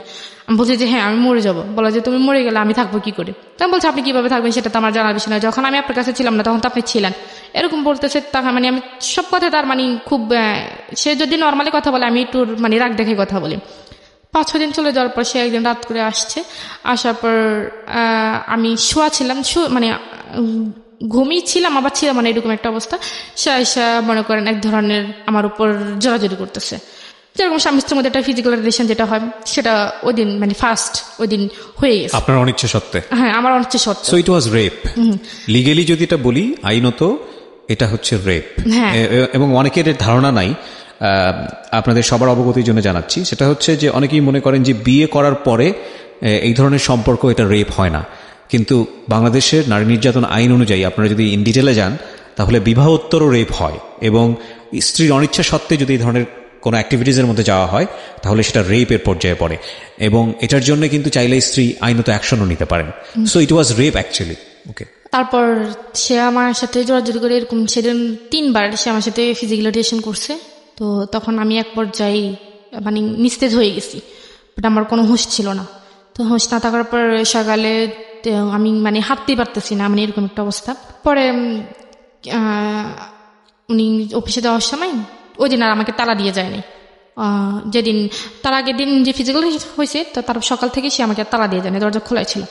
তো সে আমাকে বললো যে যদি খারাপ লাগে নিচে তার আবার এক বন্ধুর আম্মা থাকে, তো ওনার সাথে গিয়ে কথা বলতে পারো, বা আমি ওনাকে বলে যাবো, উনি তোমার সাথে এসে কথা বলে। তো তখন আর বাইরের তালা দিয়ে যায় নাই। তো আমি তখন চিন্তা করলাম যে মানে আমার মনে একটা ধারণা আসছে যে যেহেতু এতদিন বিয়ে হয়েছে ঠিক, কিন্তু আমাদের মধ্যে কোনো কিছু ছিল না। তখন আমি বাড়িতে চলে গেলাম, মানে আমি বলতে পারতাম যে আমি পারফেক্ট, আমার মধ্যে কোনো ইয়ে নেই। C this is a sense of society, sense of virginity, sense of our social ethics. It's a very important point. খেয়াল করবেন এটা। ওকে, তখন ও মনে করতেছে বিয়ে হয়েছে ঠিক আছে, কিন্তু আমাদের মধ্যে তো কোনো ফিজিক্যাল রিলেশন ছিল না, সুতরাং আমি যেভাবেই হোক এখান থেকে এসকেপ করলে আমি বলতে পারবো যে না আমাদের মধ্যে কিচ্ছু হয়নি। এইটা হচ্ছে আমাদের প্রিমিটিভ থট অফ সোসাইটি, মানে একদম প্রাগৈতিহাসিক আমলের একটা ধারণা। আর যখন এটা হয়ে গেছে ওর মধ্যে একটা চেঞ্জ আসছে। চেঞ্জটা কি? হ্যাঁ বলো। হ্যাঁ, তখন আমি ভাবলাম যে মানে চলে গেছিলাম, মানে আমি গেট পর্যন্ত চলে গেছি, উপর থেকে নিচে নেমে গেট পর্যন্ত চলে গেছি। চলে যাওয়ার পর মানে দেখতেছি আমি মানে আমার হাত তো খুব কষ্ট হইতেছে, তো আমি কাঁদতেছি। তখন দাঁড়ান আমাকে জিজ্ঞেস করলো যে ম্যাডাম আপনার কি হয়েছে? আমি বলছি যে না কিছু হয় নাই। তো বলে যে আপনি কাঁদতেছেন কেন? তো আমি বলছি যে না আমার আসলে একটু শরীরটা খারাপ, হ্যাঁ এই জন্য। তো বলে যে আমি কি আপনাকে বাসায় দিয়ে আসবো? তো আমি বলছি যে না ঠিক আছে। তখন মানে আমার কথা শুনে ওই যে তার বন্ধুর আমার কথা বলো, উনি আবার বের হয়ে আসছে। বলে যে কি ব্যাপার ঋতু, তুমি কেন বাইর হয়েছো? তোমার নাকি শরীর খারাপ, তুমি বাইর হয়েছো কেন? চলো তোমাকে বাসায় দিয়ে আসি। তখন ওই আমাকে ধরে আমাকে রুমে আইনা শোয়াই দিয়ে চলে গেছে। চলে যাওয়ার পর তখন মানে কারো মানে একটা ফোন যে পাবো, মানে কারো কাছ থেকে নিয়ে আমি ফোন করবো, মানে ওরকম একটা ইয়ে নেই। তখন উনি আবার আসছে কিছুক্ষণ পর, বলে যে তুমি কি তোমার কি খিদা লাগছে বা কিছু খাইবে? আমি বলছি যে না আন্টি আমার খিদা লাগা নাই, আপনি আমাকে একটু গরম পানি করে দেন। বলে যে গরম পানিতে কি করবা? বলে যে আমি একটু বাথরুমে যাবো। পরে উনি আমাকে একটু গরম পানি করে দিচ্ছে, আমি বাথরুমে গিয়ে ফ্রেশ হয়ে আসছি। পরে আমি বলছি কি আপনার কাছে কি ফোন আছে? বলে যে কেন? বলছি আমি একটু আমার আম্মুর সাথে কথা বলবো, আমার আব্বুর সাথে কথা বলবো, আসলে তাদের কথা খুব মনে পড়তেছে, আমার খুব খারাপ লাগতেছে, একটু কথা বলে আমার কাছে ভালো লাগে। বলে যে ঋতু তুমি কিছু মনে করো না, রবিউল তো আমাকে না করছে তোমার কাছে ফোনটা না দিতে। তো তখন ভাবলাম যে বলেও লাভ নেই। তখন ভাবলাম যে যাই হবার হয়ে গেছে, বিয়ে তো একবার হবেই, তো আমার ভাগ্য হয়তো এটা ছিল। আপনি মেনে নিলেন? হ্যাঁ আমি মেনে নিছি। এটা হয়তো মানতই না যদি গত রাত্রে এই ঘটনাটা না ঘটতো। হ্যাঁ, এবং দেখুন একটা মেয়ের কাছে, আমাদের সমাজে একটা মেয়ের কাছে এই বিষয়টা কতটা ইম্পর্ট্যান্ট, এবং সেন্স অফ দ্য সোসাইটি যেটাকে বলি, আমাদের ধারণাটা এভাবেই দেওয়া হয়েছে ছোটবেলা থেকে যে একটা মেয়ের সঙ্গে এটা হয়ে যাওয়া মানে হচ্ছে তার সবকিছু গেছে, সবকিছু শেষ। ছেলেটার কথা কিন্তু চিন্তাও করা হয় না। এবং দেখুন ও বিয়ে হওয়ার পরেও ফাঁকফোকর খুঁজছে যে যেভাবেই হোক না কেন বের হয়ে যাবে। যখন এটা হয়ে গেছে তখন সে নিজের মনকে বুঝ দিচ্ছে যে না বিয়ে তো একটাই হয় মানুষের জীবনে, ওকে ফাইন। তার মানে চিন্তা করে দেখুন, এবং জেনে খুব আশ্চর্য হবেন, কিছুদিন আগেও এরকম একটা নিয়ম ছিল সরকার থেকে, এরকম একটা আইন বাধ্যবাধকতা বোধহয় এরকম একটা অনুমতি দেওয়া হয়েছিল ল করে, যে রেপ করে যদি তাকে বিয়ে করা হয় তাহলে তার শাস্তিটা ওইরকম শাস্তি হবে না, এরকম একটা কোনো, আমি ডিটেল জানি না, এরকম একটা ছিল যেটা নিয়ে অনেক আলোচনা সমালোচনা হয়েছে বিভিন্ন মহলে। পরবর্তীতে ওটা বোধহয় সংশোধন করা হয়েছে, আমি ডিটেল জানি না, যারা ল নিয়ে ভালো পড়াশোনা করবেন তারাই বা জানবেন। সো এটা কিন্তু সরকার ইচ্ছা করে করেনি, এটা আমাদের সামাজিক চালচিত্র। হ্যাঁ, আমাদের সামাজিক চালচিত্র, এবং খুব ভয়ানক রকমভাবে একটা বিশাল রকমভাবে একটা রং কনসেপশন, এবং এই রং কনসেপশনটা যুগের পর যুগ ধরে আমরা আমাদের সামাজিকতায় আমরা লালন পালন করে চলেছি। Very very wrong conception. একটা শারীরিক সম্পর্ককে জীবনে এত বড় কজ হিসেবে দেখা হয়, এত বড় ইম্পর্টেন্ট বিষয় হিসেবে দেখা হয়, যেটা পুরো জীবনটাকে মল্ড করে ফেললে, পুরো জীবনটাকে দুমড়ে মুচড়ে ফেললেও কিছুই যায় আসে না, বরং একটা শারীরিক সম্পর্ক হয়ে গেছে, তার মানে ঠিক আছে ওর কাছে আমি ধরা বাঁধা। So very rubbish thinking, very very rubbish thinking, cause ultimately তো এই একটা জিনিস আটকে রাখতে পারে না মানুষকে। এই মেয়েটার ক্ষেত্রে কি হয়েছে দেখেন, সামনের দিকে আগাই আমরা, বলেন। তারপর আপনি মেনে নিলেন, নিজেকে নিজে বোঝাচ্ছেন? আমি নিজেকে নিজে বুঝাইতেছি। তখন ভাবলাম যে যা হবার হয়ে গেছে। তো এক পর্যায়ে তো এই কয়দিন আমি তার সাথে খুবই মানে খারাপভাবে আচরণ করতাম, বা সে আমাকে কোনো কিছু জিজ্ঞেস করলে আমি তার উল্টোটার মানে উত্তর দিতাম। তো আজকে আসার পর আমি রান্নাবান্না করছি, রান্না বান্না করে তারপর গোসল টোসল করে ঘরটার মুছে টুছে আমি বসে রয়েছি, সে আসলে একসাথে খাবো। তো সে আসছে, আসার পর আমরা একসাথে খাইছি। খাওয়ার পর সে বলতেছে তোমার তো মন খারাপ, চলো আমরা একটু ঘুরতে যাই। তো বলছে কোথায়? বলে যে এখানে একটা নদী আছে, ওইখানে নদীতে বিকেলবেলা সবাই ঘুরতে যায়, তো চলো তোমাকে নিয়ে একটু ঘুরতে যাই। তারপর তো আসলো ঘুরতে গেলাম। হ্যাঁ, ঘুরতে যাওয়ার পর ওইখানে সবাই মানে তার পরিচিত যারা আছে সবাই জিজ্ঞেস করতেছে হ্যাঁ কে রে রবিউল, এটা কে? তো বলতেছে তো তোর ভাবি টাবি পাইছি। তো তখন ওই যে একটু একটু বাইরে যেতাম বা সবার সাথে একটু বা মেয়ে যারা ছিল বা আন্টি যারা ছিল তাদের সাথে একটু কথাবার্তা বলতাম, তাদের সাথে একটু ফ্রি হয়ে গেছি। তখন একদিন আমাকে এক আফু, মানে উনি আমার সিনিয়র অনেক, উনি আমাকে একদিন বলে ঋতু তোমাকে আমি একটা কথা বলবো, তুমি কিছু মনে করবে না তো? বলে যে তুমি আসলে রবিউল তো তোমার হাজবেন্ড, এখন তুমি বললে হয়তো তোমার মন খারাপ হতো। আমি বলছি সমস্যা না, আপনি বলেন। বলে যে দেখো তোমরা একসাথে চলাফেরা করো, আসলে তোমার সাথে আসলে তোমরা দুজনকে একসাথে মানায়, তুমি কোথায় রবিউল কোথায়, মানে ওর নামে বিভিন্ন রকমের কথা বলতেছে। তখন আমার কাছে আসলে খারাপ লাগতো, কেন এই কথা বলবে? তো তখন একটা দিক যখন আমি ওকে মন থেকে মেনে নিয়েছিলাম যে আমার যেহেতু বিয়েটা হয়ে গেছে তখন যা হবার আসো হবে, তখন আমি পুরোপুরিভাবে ওকে মানে ভালোই বাসছি, মানে পুরোপুরিভাবে ওর প্রতি দুর্বল হয়ে গেছি। তো তখন আমি ওকে বললাম যে দেখেন আপনি অফিস থেকে ছুটি নিতে পারবেন? তো বলে যে কেন? আমি বলছি আপনি আগে নেন, তারপর আমি বলতেছি। তাকে আমি 3 মাস বাসে রাখছি। 3 মাস বাসে রাখছি বলতে মানে যাতে কেউ কিছু বলতে না পারে, বা তার স্বাস্থ্যের দিক থেকে, তার মানে ফেসের দিক থেকে, বা তার সব দিক থেকে। আচ্ছা, মানে আপনি তাকে তৈরি করতেছেন আপনার ফ্যামিলির জন্য, যাতে করে আপনি তাকে নিয়ে ফ্যামিলিতে ফেস করতে। বাইরের মানুষ যেতে এরকম বলতেছে তারা আমার ফ্যামিলি তো কখনো ওকে মেনে নিবে না। তখন আমি তাকে মানে ডাক্তারের সাথে কথা বলে বিভিন্ন রকমের রুচিকর, যাতে রুচি হয় খাবার, ওষুধ বা পুষ্টিকর যে খাবারগুলো আছে একটা মানুষ বা ভালো মতো হওয়ার জন্য, সবগুলোই আনছি। তো 1 মাস যখন হয়ে গেছে, এখন ও তো চাকরি করে না, এখন 1 মাস একটা মানুষ 1 মাস বসে বসে খেলে কতদিন যায়? আর ওর তখন এক্সট্রা কোনো টাকা নেই। তো আমি কি করছি, ওই যে ঢাকায় থাকাকালীন যে রিয়ার কথা বললাম, তো রিয়ার কাছে আমি ফোন দিলাম। পরে রিয়াকে আমি সব কিছু বলছি, বলার পর আমি বলছি যে দেখ তুই এটা কারোর কাছে বলিস না, এখন আমি একটু সমস্যা আছি, আমার কিছু টাকা লাগবে। তো বলে যে কত টাকা?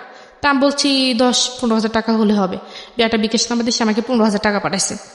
15 হাজার টাকা পাঠানোর পর আমি তার জন্য বিভিন্ন রকমের বিভিন্ন আইটেমের খাবার নিতে, মানে যেগুলি কাজে আসে বা পুষ্টিকর যে খাবারগুলো সেগুলো নিছে। যেমন তো তাকে 3 মাস পর পুরোপুরি ভাবে হয়ে উঠছে, মানে আমি যেরকমটা চাইছি সেরকমটা হয়ে গেছে। তো 3 মাস পরে তখন থেকে মনে করে আমাদের সংসারটা খুবই একটা সুখী সংসার। সেও আমাকে প্রচন্ড ভালোবাসে, আমিও তাকে প্রচন্ড ভালোবাসি। এখন এই ভালোবাসা দিয়ে একটা হ্যাপি ফ্যামিলি আমাদের। তো এর মধ্যে আমি তাকে বললাম যে দেখেন আমার তো বিয়ে কিন্তু 1 বছর চলে গেছে এভাবে। তো চলে যাওয়ার পর আমি বললাম 1 বছর পর বললাম যে আমি তো এসএসসি পরীক্ষার আমার ভালো একটা রেজাল্ট আসছে, তো আমি ইন্টারে ভর্তি হইতে চাই। 1 বছরের মধ্যে আপনি কোনো যোগাযোগ করেননি বাড়িতে? না, কোনো যোগাযোগ করিনি। ওর লেখাপড়া কতদূর ছিল? উনি মাস্টার্স কমপ্লিট করছে। ওকে, রবিউল মাস্টার্স কমপ্লিট করা। ওকে, বাচ্চাদের পড়ার জন্য তো অন্তত আমার কিছু জানা দরকার। বলে যে না, সেটা যতটুকু জানা অতটুকুই এনাফ। তো আমি বলছি ঠিক আছে, এখন সে যেভাবে বলতেছে সেভাবেই। তো এভাবেই চলতেছে। 1.5 বছর চলে যাওয়ার পর তখন আমি হঠাৎ মনে করেন আমার ফিউর হচ্ছে না প্রায় 2 মাস ধরে। তো আমি একটু টেনশনে আছি। তো তারপর হচ্ছে, তখন আমি একটু টেনশনে পড়ে গেছি। তখন আমি ওকে জানাইনি। তো না জানানোর পর আমি নিজে একটা ডাক্তার কাছে গেছি। তো বলে যে আপনি তো প্রেগনেন্ট। তো আমি বললাম না, এটা সম্ভব না, আমি এখন এই মুহূর্তে বাচ্চা নিতে চাই না। আচ্ছা। তো বলে যে কেন আপনাদের, বলে যে আপনার কি বাচ্চা আছে? আর আমি বলছি যে না, আমাদের বাচ্চা নেই, তো এটা প্রথম, তবে আমি এখন বাচ্চা নিতে চাই না। তো বলছে এটা আপনার হাজবেন্ড জানে? তখন ও কিন্তু এটা জানে না। তো আমি বলছি যে হ্যাঁ এটা ও জানে, ও নিতে চাচ্ছে না।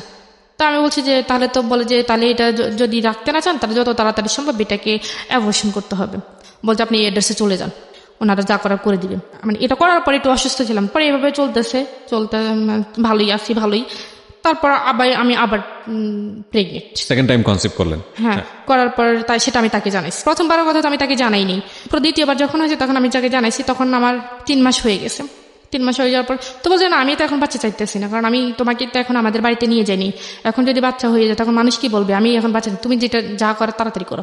তখন ডাক্তার কাছে আসছি। ডাক্তার কাছে আসে তো আবার ওই ভাবি আমার বলছে যে একটা হোমিও ডাক্তার আছে, ওইখানে গেলে হোমিও কিছু ওষুধ দিলে ওইটা নাকি হয়ে যায়। যাই হোক, আপনি এটাকে অ্যাবর্শন করেছেন না করেন নাই? না, করিনি। সেকেন্ড টাইমটা কি আপনার বেবি? হ্যাঁ। ওকে, তারপর? হ্যাঁ, তারপর যাই হোক, এটা অনেকবার করছি। তো ট্রাই করছেন অ্যাবর্শন করার জন্য? হ্যাঁ অনেকবার ট্রাই করছেন কিন্তু হয়নি, মানে এটা করতে গিয়ে আমি নিজে মরে যেতেছি। তো পরে তারপর যাই হোক এটা হয়ে মানে তখন থেকে সে আমার উপর মানে আমার সাথে খুব খারাপ ব্যবহার করতেছে। তারপর সে আমাকে বিভিন্ন রকমের মানে এক কথা দুই কথা ভালো কথা বলে সে আমাকে আমার সাথে খারাপ ব্যবহার করে, আর আমার বাপ মা নিয়ে সে আমাকে গালিগালাজ করে। তো করার পর হঠাৎ করে চেঞ্জটা দেখলেন শুধু কনসেপ্টটা করার পরে? হ্যাঁ কনসেপ্টটা করার পরে চেঞ্জটা দেখি। তারপর ওই আমরা যে রুমে থাকতাম যেখানে থাকতাম সেখান থেকে পানিটা নিয়ে যে আনতে হয় সেটা একটু দূরে, ঠিক আছে। তো আমার বেবি যখন 7 মাসের প্রেগনেন্ট আমি, তখন মানে বালতি ভরে ভরে মানে অনেক বড় বড় বালতি ভরে ভরে ওইখান থেকে পানি আনতে হয়। তো সেটা আমার জন্য খুবই বিপজ্জনক। সব যেই দেখে সে বলে যে তুমি এই কাজ করো কেন, মানে সে আমার দিয়ে বিভিন্ন রকমের জামা কাপড় বা তার শার্ট প্যান্ট মানে এগুলো ধোয়াইতো, বা এখন যেগুলো আমার জন্য করা উচিত না সেগুলো করাইতো। তো আমি এক রকমের করতাম, সব কাজ করতাম। তো করার পর যখন 8 মাস হয়ে গেছে তখন সে আমাকে বলছে যে পরীক্ষা করাইতে, মানে মানে পরীক্ষা করলে ছেলে হয় না মেয়ে হয় এটা জানার জন্য। তো আমি বলছি তুমি কি হইলে খুশি? বলে যে আমার ছেলে চাই। তখন আমি বললাম যে এটা তো যদি ছেলে না হয়, বলে যে ছেলে না হলে যদি মেয়ে হয় তাহলে মেয়ে হলে মেয়ের বিয়ের টাকা আমি দিতে পারবো না। তখনই সে মানে মেয়ের বিয়ের প্রসঙ্গে কথা উঠেছে যে যখন বিয়ে দিবে তখন মেয়ের বিয়ের টাকা সে দিতে পারবে না, আমার বাবার বাড়ি থেকে দিতে হবে। আর মেয়ে যদি হয় মেয়ে সুন্দর হতে হইবে, ফুটফুটে হইতে হইব। মেয়ে যদি কালো হয় তাহলে সে মেয়ে কখনই সে রাখবে না, সে পালক দিয়ে দিবে। ছাগল নাকি? সরি ফর দিস ওয়ার্ড, মানে আমি এই ওয়ার্ডটা অনেক উচ্চারণ করাটা ঠিক হচ্ছে না, বাট এটাই আমার এক্সপ্রেশন, ভেরি জেনুইনলি ভিতর থেকে যেটা আসছে, এবং এটা কোনো প্রকার এডিট না হয়ে অনেক জায়গা আমি চাই। ওকে বলেন। তারপর কি হয়েছে, তো আমি গেলাম আমার ওই ভাবিকে নিয়ে গেলাম। তো উনি বলছে যে মেয়ে হবে, তো ডেট দেওয়ার পর বলতেছে মেয়ে হবে। তখন যখন ওকে জানাইছে তখন সে আমার উপর খুব রাগ করছে, মানে আমাকে মানে আমার পারে না, মানে মারবে না ধরবে সে বুঝতে পারতেছে না। তো পরে মাস্টার্স পাস ছিল, রাইট? হ্যাঁ, এটা তোর জানা উচিত, ছেলে মেয়ে হওয়ার ব্যাপারটা তো মেয়েদের উপর নির্ভর করে, সম্পূর্ণই ছেলেদের উপরে। তবে সে আমাকে তখন বলতেছে, যখন শুনছে যে আমার মেয়ে হবে তখন সে আমার বাড়িতে আস্তে আস্তে যোগাযোগ করার চেষ্টা করতেছে। তখন সে আমাকে প্রথমে আমার আম্মুর কাছে ফোন দিচ্ছে। তো আমার আম্মু এটা নিজে ফোন দিয়েছে? হ্যাঁ, সে নিজে ফোন দিচ্ছে। আচ্ছা। তো ফোন দেওয়ার পর সে বিস্তারিত জানো যে যা হওয়ার হয়ে গেছে, এখন আপনারা মেনে নেন। তখন আমার আম্মু এটা অ্যালাউ করে নাই যে আমার মেয়েকে পাঠিয়ে দাও, তোমার আসার দরকার নেই, আমরা আমার মেয়েকে অ্যাকসেপ্ট করবো, কিন্তু তোমাকে তো আমরা অ্যালাউ করবো না। তখন আসে আমার আব্বুকে ফোন দিচ্ছে। আমার আব্বুর কাছে সে খুব কান্নাকাটি করছে, আমিও খুব কান্নাকাটি করছি। করার পর আমার আব্বু বলছে ঠিক আছে আমি ব্যবস্থা করতেছি। তো সে বলতেছে দেখেন ঋতু তো মানে আপনার প্রেগনেন্ট বা ওর তো বেবি হবে, এখানে তো দেখাশোনা করার মতো কেউ নেই, এখন আমাদের বাড়িতে ওকে নিয়ে যেতে পারি নেই, তো ওকে এখানে কে দেখবে, আপনারা যদি চান তাহলে ও প্রথম বাচ্চাটা আপনাদের এখানেই হোক। তো আমার আব্বু বলছে ঠিক আছে আমি ব্যবস্থা করতেছি। তখন আমার আব্বুর আসার সময় হয়েছে, তো আমার আব্বু আসবে, তা বলছে ঠিক আছে আমি বাড়িতে যাই ঋতুর আম্মুর সাথে কথা বলে দেখতেছি। তো দেশে বা আমার আব্বু বাড়িতে আসছে, আমার আম্মুর সাথে কথা বলে আমার আম্মু কোনো রকম মানানোর পর তো আমরা গেলাম। এর আগে এখানে একটা ঘটনা হয়েছে যে আমি যে বললাম না যে একটু দূর থেকে পানি আনতে হয়, তো আমি বললাম যে আমরা এখানে থাকবো, টাকা দিয়ে থাকবো, আমরা তো এখানে মানে টাকা ছাড়া থাকতেছি না, তাহলে তুমি একটা ভালো দেখে একটা রুম নাও যেখানে পানিটা নিয়ে একটু কাছে পাওয়া যায়, তো আমি এখানে থাকবো না। তো বলে যে আমি যেখানে থাকবো তুই সেখানে থাকতে হবে। তখন থেকে সে আমাকে তুই করে ব্যবহার করে, তুই সেখানে থাকতে হবে, আর না থাকলে তুই চলে যা। আমি বলছি আমি এই অবস্থা কোথায় যাব?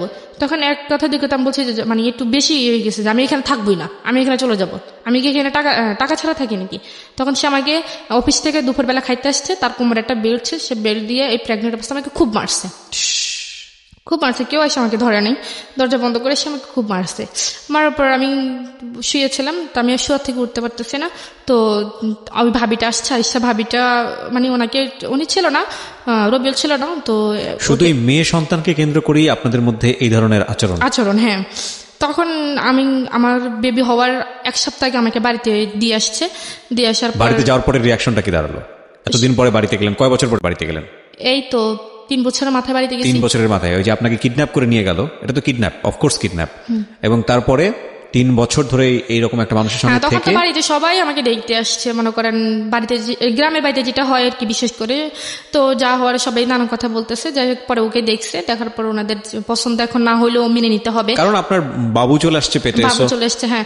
তখন আমাদের বাড়িতে যেমন আমরা বৃহস্পতিবারে গেছি, তো উনি শুক্রবারে চলে আসছে, ওনাদের বাড়িতে চলে গেছে। ওনাদের বাড়িতে যাওয়ার পর আমার আব্বু বলছে যে এটা যত তাড়াতাড়ি সম্ভব ওনাদের ফ্যামিলি জানতে। তো ওনাদের ফ্যামিলিকে জানাইছে, জানানোর পর ওনার ফ্যামিলি বলছে ঠিক আছে সমস্যা নেই, আমরা নিয়ে আসবো, বেবি হওয়ার পর আমরা বেবি এবং বেবি মাকে দুজনকে একসাথে নিয়ে আসবো। তো আমার আম্মু মানে ও এমন একটা মানুষ যে মনে করেন যদি কাউকে ওর ভালো লাগে তাকে এমন ভাবে সে বশ করবে যে মানে ও চায় যে মানে ও মনে করে যে ওর মানে যেমন আমাকে দ্বারা যদি ওর কোনো উপকার আসে বা ওর কোন কাজে লাগে যে আমাকে এমন ভাবে বশ করবে যে আমি ওর কি ছাড়া কোনো কিছু বুঝবো না মানে ওই হ্যাঁ এরকম একটা টাইপের ছিল। তো ও আমার আম্মুর সাথে কথাবার্তা বলতে বলতে ও আমার আম্মুকে মনে করেন খুবই ইমোশনাল করে ফেলছে যে আমার আম্মু বসতে গেলেও ওকে ঢাকে, মানে শুইতে গেলে ওকে ডাকে, মানে এরকম একটা অবস্থা। এখন আমি যে ওনার মেয়ে এটা আমার আম্মু ভুলে গেছে। তো পরে কি যাই হবে, তো আমার আম্মাকে বলে গেছে যে বাচ্চা যদিও মানে চেষ্টা করার জন্য যে নর্মালি বাচ্চাটা হওয়ার জন্য সিজারে যেতে পারছে না। তো সে যাওয়ার সময় আমার আম্মাকে 1 টাকা দিয়ে যায় নাই কোনো মানে বা বাচ্চা হলে বা কি আসে বিষয়। তো যেদিন আমার বাচ্চা হওয়ার আগের দিনই মানে আমার ব্যথা শুরু হয়েছে, সেদিন আমি কি জানাইছি যে দেখো আমার এরকম অবস্থা, তুমি একটু ফোন টোন দিও। তখন আমার বাবু হয়েছে রবিবারে 11টায়, আর ওকে আমি জানাইছি শুক্রবারে। আচ্ছা, শুক্রবার চলে গেছে, রাত গেল, শনিবার দিন গেল, রবিবারের দিন হয়েছে, শুক্রবারে জানিয়েছেন কেন? রবিবারে কেন জানাননি? মানে শুক্রবারে পরে তো রবিবার হয়েছে, মানে তার আগে শুক্রবারে জানিয়েছি। বাচ্চাটা কবে হয়েছে? রবিবারে। হ্যাঁ। ও জেনেছে কবে? মানে ও তো মানে আমি বলি আমার যখন মানে বাচ্চা হওয়ার আগে যে ব্যথাটা যেটা হয় আর কি, ওই সময় জানিয়েছেন? হ্যাঁ ওই সময় আমি জানিয়েছি। সেটা শুক্রবার থেকে শুরু হয়েছে। আচ্ছা আচ্ছা। তো বাচ্চা হওয়ার পরে কেউ সঙ্গে সঙ্গে সে জানছে? হ্যাঁ না, সঙ্গে সঙ্গেই জানছে, যেটা আমাদের বাড়ি থেকে সে জানিয়েছে। কিন্তু সে তার মানে বাচ্চা হওয়ার আগ পর্যন্ত সে আমাকে একটাবার ফোন দিল না যে আমি বেঁচে আছি নাকি মরে গেছি। আচ্ছা। তো আমার ব্যথা দেখে আমার আব্বু খুবই কান্নাকাটি করতেছে। তো আমার আব্বু বলতেছে আমার মেয়েকে আমি এভাবে রাখবো না, আমি ওইটাকে হাসপাতালে নিয়ে চলে যাবো। তখন সে আমাকে হাসপাতালে নিয়ে সিজার করাইছিল। তো সিজার আমার বেবিটা হয়। তো বেবিটা হওয়ার পর আমার বেবি মাশাআল্লাহ খুবই সুন্দর হয়েছিল। তো হওয়ার পর আমার আব্বা জানাইছিল ওনারে যে তোমার মেয়ে হয়েছে। ও আমার আব্বাকে বলে যে মেয়ে কালো হয়েছে না সুন্দর হয়েছে। প্রথম কোশ্চেন ছিল এটা? হ্যাঁ, মানে মেয়ের মা সুস্থ আছে বা মেয়ে সুস্থ আছে কিনা সেটা জানতে চাইনি। সে প্রথমে জানাইছে মেয়ে কালো হয়েছে না সুন্দর হয়েছে। তখন আমার আব্বু এখানে একটা রাগ মানে রেগে গেছে যে এটা কেমন কথা যে মেয়ে কালো হয়েছে না সুন্দর হয়েছে। তখন আমার আব্বু ওর সাথে মানে রাগ করে 2-3 কথা বলে না। তখন আমার সাথে যোগাযোগ হয়েছে, সে আমার সাথে কথা বলে না। আমি তো হাসপাতালে ছিলাম। তো তখন কোরবানি ঈদের 5 দিন আগে আমার মেয়ে হয়েছে। তো কোরবানি ঈদের ছুটি হয়েছে, ছুটি হওয়ার পর মনে করেন সে ছুটি পাইছে। তো ছুটি মানে কোরবানি ঈদের মেয়ে হওয়ার 2 দিন পর সে বাড়িতে আসছে। আচ্ছা। বাড়িতে আসার পর সে আমার মেয়েকে একবার দেখতে আসেনি, মানে সে বাড়িতে চলে গেছে। তো আমি তাকে বারবার ফোন দিই যে মেয়েকে দেখতে আসার জন্য, দেখে আসার জন্য। সে বলে যে না আমি একবার ঈদের পরে গিয়ে মেয়েকে দেখে আসবো। তো আমি বলছি মানুষ মেয়ের মানে বাচ্চা হইলে বা বাবু হইলে মানুষ সঙ্গে সঙ্গে তার মেয়েকে আগে দেখতে আসে, বা ছেলে হোক মেয়ে হোক যেটাই হোক আগে দেখতে আসে, কিন্তু তুমি তো আসলা না। বলে যে আমার যদি আমি কেন যাইনি তুই জানোস? আমি কি কেন? বলে যে আমার যদি ছেলে হইতো না আমি গরু জবাই করে সবাইকে নিয়ে ফুর্তি করতাম, কিন্তু মেয়ে হয় না দেখে আমি মেয়েকে দেখতে জানি। সে আমাকে ডিরেক্টলি এভাবে বলছে। তো বলার পর আমি তখন খুব কানাকাটি করছি। তো আমি কেমন কথা এটা আবার? তো বলছি ঠিক আছে তোমার আসতে হইব না। তো আমাদের ঈদের পরে এখন তাদের বাড়িতে আমাকে নিয়ে যাবে, এখন একটা আনুষ্ঠানিকতার দরকার। তো আমার আব্বু মনে করেন যারা ধর্ম মানেন, যারা রিলিজিয়ন মানেন, তারা নিশ্চয়ই এটা জানেন যে দেয়ার ইজ এ হাদিস অন দিস, যে সৃষ্টিকর্তার 3টা জিনিস খুব প্রিয় এবং 3টা জিনিস আমাদের জন্য আশীর্বাদ স্বরূপ, এবং 3টাই আমরা কেন জানি খুব অপছন্দ করি। 1 নম্বর হচ্ছে তিনি যাকে খুব পছন্দ করেন তিনি তাকে কন্যা সন্তান দান করেন, আলহামদুলিল্লাহ। সেকেন্ড যেটা, সেটা হচ্ছে তিনি খুশি হলে বৃষ্টি দেন, বৃষ্টিও আমরা অপছন্দ করি। এবং তিনি যদি কারোর উপর খুশি হন তো সেই বাড়িতে তিনি মেহমান পাঠান। এটা একটা হাদিস। এবং দুর্ভাগ্যজনকভাবে হলেও সত্য, আমরা মেয়ে সন্তান হলে অখুশি হই। সবাই হন না অফকোর্স, কেউ কেউ শুধু মেয়ে সন্তানই চান, এরকম বাবাও আছেন দুনিয়াতে, এরকম পরিবারও আছেন।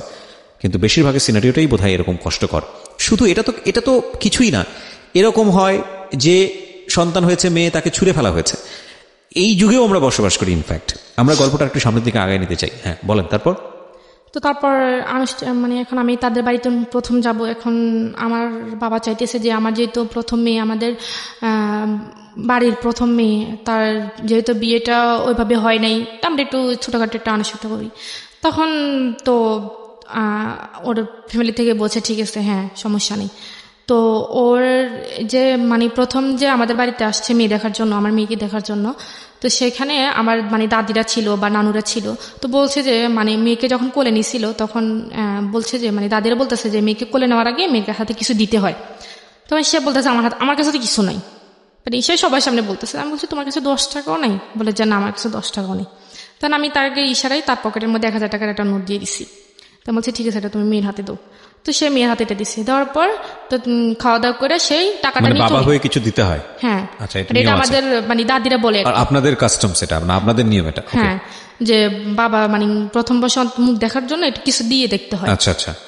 তো তখন সে বলছে যে আমার কাছে তো টাকা নেই। তো আমি বলছি তোমার কাছে 10 টাকা নাই? বলে যে না, আমার কাছে তো টাকা নাই, আমি খরচ করে ফেলছি। তো আমি বলছি ঠিক আছে, তো আমি তার পকেটে 1000 টাকার একটা নোট দিয়ে দিই, তো আমি সেটা সে মেয়ের হাতে দেয়। সে খাওয়া দাওয়া করার পর মেয়ের মানে যাওয়ার সময় সে মেয়ের হাত থেকে টাকাটা নিয়ে চলে গেছে। আমি তো সেটা জানি না। তখন আমি যখন তার সন্ধ্যের সময় মানে দেখতেছি যে ওর হাতে টাকা নেই, তখন আমি আমার আম্মাকে জিজ্ঞেস করছি যে আম্মা, ওর হাতে টাকাটা কোথায়? বলে যে আমি কি জানি, এটা তো ওর আব্বুর কাছে ছিল, মেয়ে এখন কে নিছে। তখন আমি ওরা ফোন করছি, কি ব্যাপার, মেয়ের হাতে টাকা কই? বলে যে আমি নিয়ে আসছি, আমার হাত খরচের টাকা নেই। তো পরে যাই হোক আমি চলে গেছে। আসবো না কাঁদবো আমি ঠিক বুঝতে পারছি না। Such a stupid you are. আমি জানি না এগুলো কতটুকু সত্যি, বাট ইফ ইউ আর মানে if you really like this kind of husband, you don't have any potentiality to be a husband, believe me. বাপ হওয়ার তো যোগ্যতাই নাই, এ ব্যাপারে কোনো সন্দেহই নাই। হ্যাঁ বলেন। পরে তো ওদের বাড়িতে যাওয়ার জন্য আনুষ্ঠানিকতা দরকার। এখন আমার আব্বু বলতেছে যে এখন মানে আমাকে কিছু দিবে, এখন ওনাদের কোনো কিছু চাহিদা আছে কিনা। তো যখন সে আমাকে বিয়ে করার কথা বলছে, তখন আমি তাকে বলছি যে আমাকে বিয়ে করতে হলে শ্বশুর বাড়িও পাইবা না, কিন্তু শ্বশুর বাড়ির কোনো কিছু আশা করতে পারবা না। তখন সে আমাকে বলছে একটা কথা, যে আমি তোমাকে চাইছি, তোমাকে পাইছি, আমার আর কিছু লাগবে না। ইনফ্যাক্ট ও যে সিচুয়েশনে ছিল সেই সিচুয়েশনে সে এটাই বলবে, হ্যাঁ এছাড়া কোনো ইয়েও নাই। হ্যাঁ হ্যাঁ, তখন সে এখন যেহেতু আমার আব্বা যেহেতু এখন একটা আনুষ্ঠানিকতা ইয়ে করতেছে, তখন সে অনেক কিছু চেয়ে বসছে। রাইট। এবং আমি জানতাম যে ঘটনাটা কোন দিকে যাবে। আমরা সেজন্যই বলি প্রিয় শ্রোতা যে জীবন নাটকের চেয়েও নাটকীয়। আমি চিন্তাও করতে পারি নাই যে ছেলেটার সঙ্গে ও শুধু ফোকালটা ভাল লাগে, কথাটা ভাল লাগে, সে কারণে সে ছেলেটার সঙ্গে কথা বলবে এবং ছেলেটা তাকে ব্ল্যাকমেইল করে এত বড় একটা ঘটনা তার জীবনে ঘটিয়ে দেবে। এবং ঘটনা শুধু ঘটায়নি, এই ছেলে এখন তার বাড়ির মধ্যে ঢুকেছে এবং ঢোকানোর পরে সে তার আসল রূপ বের করছে। This is actually life, cause we can't predict যে আজকের পরে কালকের দিনটা আমার জন্য কি, বা 1 ঘন্টা পরে আসলে কি, 1 ঘন্টা পরে আমি আমির থেকে ফকির হয়ে যেতে পারি, বা ফকির থেকে আমির হয়ে যেতে পারি। This is actually life. কিন্তু এটাই আসলে জীবনের ধারাপাত। কখনোই অনুমান করা যায় না যে একটা বাঘ থেকে আরেকটা বাঘ কিরকম। এবং সেজন্যই আমরা সবসময় বলি যে জীবন নাটকের চেয়ে অনেক অনেক বেশি নাটকীয়। আমার আজকের যে গেস্ট ঋতু, কথা না বাড়িয়ে তার কাছে আবারও ফিরছি। ঋতু, তারপর কি হল? তারপর সেই এখন বলতেছে যে আমার যৌতুক যেটাকে বলে। হ্যাঁ, যৌতুক যেটাকে বলে। তো তারা একটা ঘর দিছে, অনেক বড় একটা ঘর দিছে, সেটার 4টা রুম। তো তাদের রুমে কোনো কিছু নেই। এখন মানে বলতেছে যে ফার্নিচার লাগবে, তাদেরকে এক ঘরের ফার্নিচার দিতে হবে, এক ঘরে। হ্যাঁ, এক ঘরের ফার্নিচার দিতে হবে। তো আমার আব্বু সেটার মানে রাজি ছিল, যে তো ওনার প্রথম মেয়ে, তো যা চাইবে তাই দিবে। এখন ফ্রিজ থেকে শুরু করে, সোফা থেকে শুরু করে এভরিথিং যত কিছু আছে সম্পূর্ণ কিছু দিছে। তো এরপরে ওর আব্বা মা বলছে যে মেয়ে যখন শ্বশুর বাড়ি থেকে বাপের বাড়িতে আসবে, বা বাপের বাড়ি থেকে শ্বশুর বাড়ি আসবে, তখন বলবে যে মেয়ের সাথে কিছু নেই, বা সোনা দানার ব্যাপারে যেটা বলছে। তো আমার বাবা কি করছে, আমাকে প্রায় 5.5 ভরি স্বর্ণ দিছে, 1 ভরি ফার্নিচার দিচ্ছে, বা 7.5 ভরি স্বর্ণ দিচ্ছে। এবার ওদের পক্ষ থেকে মনে করেন। আচ্ছা, এই পুরুষগুলোর কি লজ্জা করে না? আমাকে একটা কথা বলেন তো, আপনারা তো আল্লাহ হাত দিছে, দুইটা পা দিছে, যেই ভদ্রমহিলাকে আপনি এত জোর জবরদস্তি করে ব্ল্যাকমেইল করে চোখে মলম মেখে নিয়ে গেলেন, 2-3 বছর কোথাও আসতে দিলেন না, বাবু আসতেছে আপনার, এবং যেখানে ছেলে হবে না মেয়ে হবে আল্লাহ আপনার উপরে সেটা নির্ধারণ করার বিষয় দিয়ে দিয়েছেন, এবং সেটা সম্পূর্ণই ছেলেদের শরীরগত বিষয়, ক্রোমোজোমের যে বিষয়টা থাকে সবাই জানে আজকাল, XY XX। তো সেইটাও আপনি ব্লেসড। এরপরও আল্লাহ আপনাকে এত ভালোবেসে একটা সন্তান দিছে, এবং সেই সন্তানও দেখতে যথেষ্ট পরীর মতো সুন্দর, এবং তারপরও আপনি তার কাছ থেকে কি আদায় করতেছেন? যৌতুক আদায় করতেছেন। এটা আসলে আমি বলবো কি জানেন, আপনার বাপের ভুল। মানে টু বি অনেস্ট, আমি যদি ফ্র্যাঙ্কলি বলি, আমি যদি ওই জায়গায় চিন্তা করি, তাহলে আমি যেটা করতাম যে ধৈরার ঠ্যাং ভাঙ্গা গুড়া করে দিতাম। মানে এগুলো হচ্ছে আমার একদম ওয়াইল্ড ফিলিং যেটাকে বলে। মানে যে অবস্থা আছে সবাই বলে, মানে শুনে বলে যে, আমি জানি এখানকার অবস্থা জানি, আমি একটু ক্রোনোলজিক্যাল স্টেপ বাই স্টেপ মনে করেন তো দিল, যা কিছু আছে সব দিল। তারপর সে আর মানে প্রাইভেট চাকরি করবে না, তার ভালো লাগে না, সে একটা সরকারি চাকরি করবে। এটাও আপনার বাপকে জোগাড় করে দিতে হবে। হ্যাঁ, তো আমার আব্বু এখন সরকারি চাকরি করতে গেলে একটা মোটা অ্যামাউন্ট দরকার। তো আমার বাবার একটা ভালো বন্ধু ছিল, উনি একটা সোনালী ব্যাংকের একটা পোস্টের কর্মকর্তা ছিল। তো ওনাকে বলার পর ওইখানে 3 লক্ষ টাকা ঘুষ দিতে হইব। তো 3 লক্ষ টাকা ঘুষ দিতে হবে। আমার আব্বা ওনাকে ডিরেক্টলি বলতে পারে না, এখন আমার কাছে বলছে, আমার কাছে বলে না, আমার আম্মার কাছে বলছে, আমার আম্মা আমার কাছে বলছে। তা আমি ওর কাছে বলছি, ও বলে যে তোমার আব্বারা বলো এখন একটু ম্যানেজ করে দিতে, আমি পরে দিয়ে দিব। তা আমি বলছি যে দেখেন আপনাদের জামাইয়ের কাছে তো এখন টাকা পয়সা নেই, আপনি একটু ম্যানেজ করে দেন, ওর হাতে টাকা হলে দিয়ে দেবে। তারপর আমার আব্বা দিল। তারপর ওই টাকাটা আর কখনোই সে ফেরত দেয় নাই, তাকে একটা চাকরি পাইয়ে দিছে, সে টাকাটা আর কখনোই সে ফেরত দেয় নাই। ফেরত না দেওয়ার পরে এইভাবে চলে গেছে। এখন বাচ্চারা যখন ছোট থাকে তখন তো একটু চিল্লাচিল্লি করে রাত্রের বেলা ঘুমানোর জন্য। তো তখন শীতের দিন, তো মেয়েটা রাত্রেবেলা মানে হঠাৎ ঘুম থেকে উঠছে, উঠে মনে করেন কানাকাটি করতেছে। তখন সে আমাকে বলতেছে যে বাইরে থেকে একটা বালতি পানি নিয়ে আসো, আইনা মেরে বালতির ভিতরে ডুবিয়ে রাখো, সকালবেলা উঠিও। মানে তো চিল্লাচিল্লি করতেছে কেন, তার চিল্লাচিল্লি করবে না। তেমন তুমি কি পাগল হয়ে গেছো? ও এতটুকু একটা বাচ্চা কি বোঝে? তুমি কি জানি চুবাই রাখতে বলতেছে, পানির মধ্যে চুবাই রাখতে বলছে। হ্যাঁ, শীতের দিনে এক বালতি পানি আই না পানির ভিতর ওরে চুবাই রাখতে, আর সকালবেলা উঠাইতে। ও চিল্লাচিল্লি করে কেন? তারপর তখন আমি খুব কানাকাটি করছি। তখন আমি ওরে নিয়ে বাইর হয়ে গেছি রাত্রেবেলা। বাইর হয়ে গিয়ে আমি বারান্দার মধ্যে এসে সারা রাত কাটাইছি। কাটার পর তখন সে আবার তাদের বাড়িতে গেলাম। যাওয়ার পর মনে করেন তার বাবা মা 4টা ভাই, অনেক বড় একটা সংসার। আমি কখনো ভাত রান্না করি নাই। তাদের বাড়িতে গিয়ে সম্পূর্ণ কাজ করতেছে। তারা গরু পালে, ধান করে, সবকিছু করছে। তার বাবা কখনোই মানে কাজের মানুষ রাখে না, সবগুলো বউদের দিয়ে করে। বউদের দিয়ে করে। আমি প্রথম, সে বড় সবার। আচ্ছা, তো আমাকে সম্পূর্ণ কাজ করতে হয়। 3 বেলা রান্না করতে হয়, ভাত রান্না করতে হয়, 1 বেলা নাস্তা বানাইতে হয়, সবকিছু আমাকে করতে হয়। আমার মেয়েকে সামলাইতে হয়। সে পক্ষে মানে তাকে এগুলো তো কিছুই করতেন না, এখন রীতিমতো সমুদ্রে গিয়ে পড়ছেন। হ্যাঁ, সমুদ্রে পড়ছি। তো যাই হোক কানাকাটি করতাম। তখন আমি মানে কাউকে কোনো কিছু বলতে পারতাম না। এখন কাউকে কোনো কিছু বলতে গেলে বলবে যে তোমার পছন্দ মতো করছে। আসলে পছন্দটা কি আমার ছিল না, ঘটনাটা অন্য কিছু ছিল। এটা তো আসলে এখন কেউ বললে বিশ্বাস করবে না। তো যাই হোক কষ্ট মানে নিতাম। তখন আমি তাকে বলছি যে আমি এখানে থাকতে পারবো না, এত কাজ আমার দ্বারা সম্ভব না, একটা মানুষ রাখুক। আমি তো বলছি যে আমি করবো না, একটা মানুষ রাখুক, তো আমার যেন একটু হেল্প হয়। তো বলছি ঠিক আছে, আমি তোমাকে আমার সাথে নিয়ে যাবো। তো আমি ওর সাথে আমার নিয়ে যাইব। নিয়ে যাওয়ার পর ও তখন সিলেট হবিগঞ্জ গেছে। তো আমার মেয়েকে আমি সাথে নিতে পারবো। তখন আমার মেয়ের বয়স 3 মাস। আমার মেয়েকে আমি সাথে নিতে পারবো না। তো আমার মেয়েকে আমি কার কাছে রেখে দেবো? বলে যে তোমার বোনের কাছে রেখে দাও। আমার বোন তখন ক্লাস 8-এ পড়ে। বলে যে তোমার বোনের কাছে রেখে দাও। আমি বলছি না, এতটুকু বাচ্চা আমার বুকে দুধ খায়, এখন ও কিভাবে থাকবে? বলে যে আমি তো কথা জানি না, তুমি যদি বাচ্চা নাও আমি তোমার কি জানি নিতে পারবো না। এখানে তুমি কাজ করো, যাই করো, মরো বাঁচো, এখানে থাকতেইব। তখন আমি আমার আমার সাথে কথা বলছি। আমার আমাকে তোর বোন যদি তোরা রাখতে পারে তোর মেরে, তো তুই দিয়ে যা। তখন আমার বোনের সাথে কথা বলছি। তো আমার বোন বলছে জাফু আমি এতটুকু বাচ্চা কিভাবে সামলাবো? ও ওর মাকে খুঁজবে। পর আমি বোন তুই একটু কষ্ট করে রাখ, 2-1 দিন হইলে ও ঠিক হয়ে যাবো। ওকে কোলে নিত না, আদর করতো না? আপনার করতো না, কোলে নিত না, মানে ওকে সহ্য করতে পারতো না। বললাম না, ও চিল্লাচিল্লি করলে এরকম কথা বলে, তার ওকে কোলেও নিত না। মানুষ। তারপর আমি তাকে রেখে গেছি, আমার বোনের কাছে রেখে গেছি। দুধ মানে যা লাগে কিনে টেনে দিয়ে গেছি। দেওয়ার পর আমি চলে গেছি। তখন মনে করেন এখন ও আমার বুকে দুধ খায়। এখন আমার অবস্থা তো খুবই খারাপ। এখন আমি সারা দিন রাত 24 ঘন্টা কাঁদতেছি আমার মেয়ের জন্য। যদি কানাকাটি করি বলে মানে খুব মারে। মানে আমি একটু আপনার মেয়ের ব্যাপারটা একটু জানতে চাই। আপনার মেয়ে কি আপনার কাছ থেকে যথেষ্ট পরিমাণ ফিড পেতো? মানে পেতো না? না, আমার মেয়ে আমার কাছে ছিলই না। তাহলে ও খাবারটা পেতো কোত্থেকে? ওকে আলগা খাওয়াইতো। আলগা খাবারটা কোত্থেকে পেতো? গরুর দুধ, সুজি, এরকম। তো গরুর দুধ, সুজি তো ওই বয়সের জন্য উপযুক্ত না। এটা এখন ভালো খাবার। এখন তো বাবা সেটা কিনে দিত না? না, আমার মানে আমাদের কাছে থাকাকালীন, সম্পর্ক থাকাকালীন আমার মনে হয়নি কখনো আমার মেয়েকে একটা মানে জামা কিনে দিচ্ছে। সম্পূর্ণ কিছু আমার বাবা দিচ্ছে। সম্পূর্ণ আমার কষ্ট করছে, আমার কষ্ট। আপনি ওর বাড়িতে থাকতেন, তারপর আপনার বাবা দিত? আমার বাবা পাঠাইতো। আচ্ছা। তারপর আমার মেয়েকে আমি রেখে গেছি। রেখে যাওয়ার পর আমার বোন আমাকে রাত 3টার সময় ফোন দিয়ে বলে আপনার কাবিন নামায় কত যেন ছিল দেনমোহর? 9 লাখ টাকা। 9,01,00,000 টাকা। এই কাবিন নামাটা কি আপনার কাছে ছিল? আমি তো কাবিন নামা দেখিনি কখনো, ও আমাকে দেখাইনি। Okay fine. মানে আরো কত কি বের হবে, এই জন্যই বলি জীবন নাটকের চেয়ে নাটকীয়। হ্যাঁ বলেন। তারপর আমার বোন আমাকে ফোন দিয়েছে। ফোন দেওয়ার পর বলতেছে আপু ও তো খুব কান্নাকাটি করতেছে, তোরে খুঁজতেছে। মানে ও তখন মানে কয় আমার মেয়ের কান্নাকাটি মানে শুনে আমার মা সহ্য করতে না পারে। আমার মা আমার নানুদের বাড়িতে চলে গেছে। যে একটা বাচ্চা মানুষ কান্না এমনিতে মানুষের খারাপ লাগে, আর ও তো একটা বাচ্চা, ওর মা নাই কাছে। তখন রাত 3টার সময় আমার বোনে কি করতো, আমার বোন দীর্ঘ 1.5-2 মাস কোনো ঘুম নাই।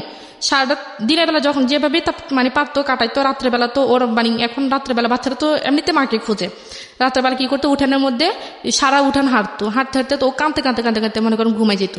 ঘুমানোর পর মনে করেন অনেক সময় কি করে নিঃশ্বাস বন্ধ যেত, এরকম একটা অবস্থা। তারপর আমি ওকে এইভাবে বলার পর ও আমাকে মানে কখনোই ওকে কাছে যাইতে দেয়নি। বলে যে ও ঠিক হয়ে যাবো, বাচ্চা মানুষ এরকম 1-2 মাস থাকলে পরে ঠিক হয়ে যাবো। কারণ আমার বোন মানে আমার মেয়ের মানে প্রতিদান, মানে আমার মেয়ের ঋণ আমি কখনোই শোধ করতে পারবো না। আমার বোনের ঋণ, আমার বোন আমার মেয়ের জন্য যতটুকু করছে। ছোট বোন? হ্যাঁ, আমার ছোট বোন। আপনার ছোট বোন কি আপনার শ্বশুর বাড়ি গিয়ে থাকতো? না, মানে আমাদের বাড়িতে রেখে গেছি। আচ্ছা। আমার বাবা মা তো আজ পর্যন্ত আমার শ্বশুর বাড়ি কি জিনিস দেখেনি। আচ্ছা ঠিক আছে। তো আপনার ছোট বোনই ওকে পালতো নিজের মায়ের মতো আদর দিয়ে? হ্যাঁ, আদর। কেন রেখে গেলেন আপনার বাড়িতে এত লোকজন, আপনার শ্বশুর বাড়িতে? হ্যাঁ, ওইখানে গেলাম, এখনো কাজকর্ম, এখন আমি তো এত কাজ করতে পারতেছি না। তো শাশুড়ি বা অন্য কেউ দেখেন এই মেয়েটাকে? কেউ দেখে না। মানে সারাদিন ওনাদের বাড়িতে থাকার পর খাট থেকে 2-3 বার পড়েও গেছে। মানে আমি সারাদিন কাজ করতাম, এখন কাজ করতে কাজ শেষ করতে পারতাম না, এখন মেয়েকে সময় দেবো কিভাবে? তখন এটা ওকে দেওয়ার পর আমার আম্মারা বলছে, আমার আম্মা ওকে বুঝেছে, পর ও আমার সাথে ওর সাথে আমার নিয়ে গেল। তখন মেয়েকে নিবে না, কারণ ও মেয়েকে নিলে ও রাত্রে ঘুমাইতে পারে না। তখন আমি মেয়েরা রেখে গেছি। রেখে যাওয়ার পর আমার মেয়েকে ওরা আমার বোনেরা পালছে টালছে প্রায় 6 মাস। আমার মেয়ের সাথে আমার কোনো রকম দেখা হয়নি। 6 মাস পরে আমি আমার বাড়িতে আসছি। আসার পরে মনে করেন মেয়েটি আমার কাছে রাখছি। তখন এই 6 মাসে তো মেয়েটা একটু শিখে, এখন মেয়ে আমাকে চেনে না। যখন আমি বাড়িতে আসছি তখন আমি আমাকে চিনে না। এই সময়টাতে এত মানে খুব খুব ট্রেমেন্ডাসলি ওদের মধ্যে চেঞ্জটা হয়। বিকজ আমি তো রিসেন্টলি বাবা হয়েছি, সো আমি নিজেও আমারও একটা মেয়ে আছে, আমার মাত্র 3 থেকে 3.5 মাস বয়স। 1-2 দিন আমার মেয়ের সাথে আমার কমিউনিকেশনটা খুব মানে গ্যাপ হয়ে যায়, কারণ আমি খুব ভোর 5টায় বের হই বাসাতে।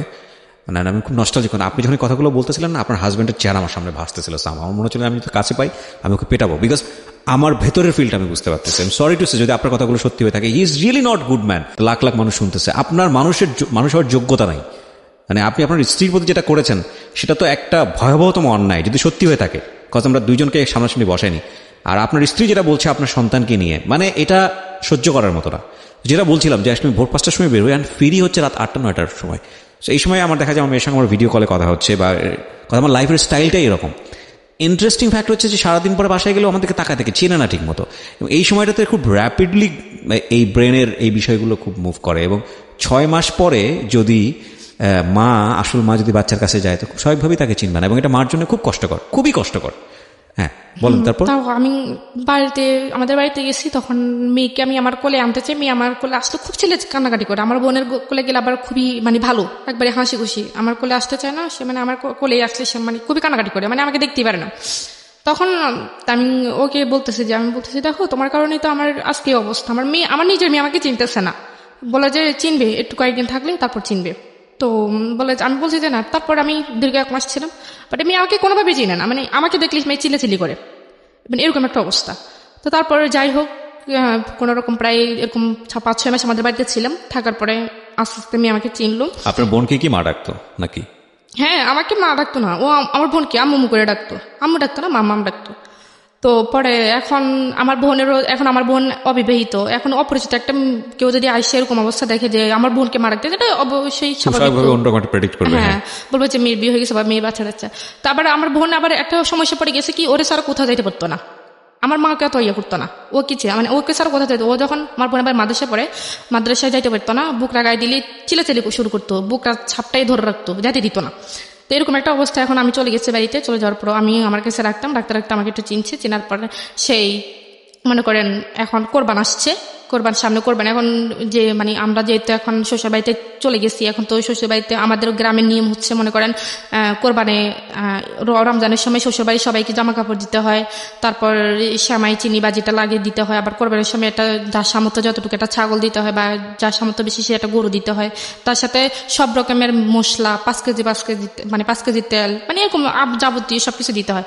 তো এখন কোরবান আসতে আরো 15 দিন বাকি। তো আসলে আমার শ্বশুর বাড়ির লোক 15 দিন আরো অপেক্ষা করতে পারেনি যে আসলে ওরা দিবে কি দিবে না। তো আমার কি জানি আমার মেয়েকে আমাকে বলতে পারে না, দেখলে আমার মেয়েকে বলতেছে, আমার মেয়ের নাম হচ্ছে উম্মে হাবিবা। তো বলতেছে, হাবিবা তোর নানুদের মনে এবছর টাকা পয়সা নাই, তো নানুরা মনে এবছর তো দাদুদেরকে কিছু দিতে পারবে না। এটা কি নিয়ম নাকি? হ্যাঁ, এটা আমাদের এদিকে নিয়ম, কালচার। মানে নানুর বাড়ি থেকে দাদুর বাড়িতে আসতে হবে? হ্যাঁ। কেন দাদুর বাড়ি থেকে নানুর বাড়িতে যেতে পারে না? না না, সব বোগাস নিয়ম। পরে যাই হোক, এখন আমি আমার আম্মাকে বলছি, তো আমার আম্মা বলতেছে ওনারা বুঝে একটু অপেক্ষাও করতে পারে না। তখন আমার আম্মা, সমাজটাও না মানে কেমন জানি, মানে মেয়ে জন্ম দিয়ে রীতিমতো পাপ করে ফেলেছে, মানে প্রত্যেকটা অ্যাঙ্গেলে বৈষম্য, সবকিছু মেয়ের বাড়ি থেকেই যেতে হবে। স্টুপিড। তারপর আমার আম্মা তারপরের দিনই আমার কাকাকে দিয়ে, তখন আপু ছিল না, আমার কাকাকে দিয়েই সবকিছু কিনে কাটা করে পাঠায় দিছে।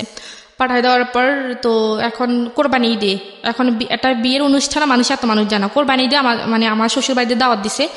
তো আমার শ্বশুর বাড়িতে বলতেছে আমরা শুধু আমাদের আত্মীয় স্বজন, আমরা কি একা একা যাবো নাকি, আমরা যদি যাই আমাদের আত্মীয় স্বজন কি বলবে। তো আমার আম্মা বললো যে ঠিক আছে, আপনাদের আত্মীয় স্বজন যেহেতু আছে, আপনারা দেখেন কয়জন হয়, তো আসেন।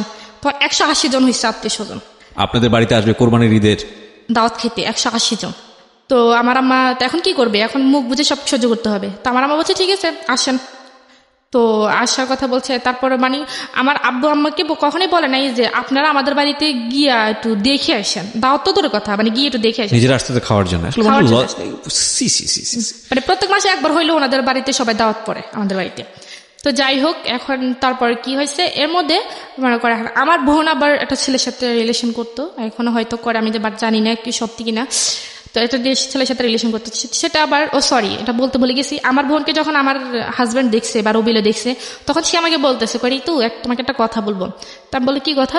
তো বলে যে তোমার আগে যদি তোমার বোনকে দেখতাম না, আমি তোমার বোনকে বিয়ে করতাম। তো আপনার পায়ে জুতা ছিল না? তখন আসলে কি বলবো আমি, তুমি কি বলো? তো এটা আপনারও কিন্তু ফল্ট, মানে আপনার পায়ে তখন জুতা থাকলে জুতা মেরে দেওয়া উচিত। আমি মনে করি হচ্ছে আমি সরি টু সে, আপনি যদি রিলিজনের জায়গা থেকে চিন্তা করেন তাহলে অফকোর্স এটা একটা অন্যায়, এবং আমি যেটা বলছি সেটা অবশ্যই পাপ। হ্যাঁ, তো কিন্তু যেই ছেলেটা রিলিজিয়াসটি করতে চলে না, তাকে জুতা ট্রিটমেন্ট ছাড়া আসলে অন্য কোনো ট্রিটমেন্টে যাওয়ার কোনো সুযোগ নাই।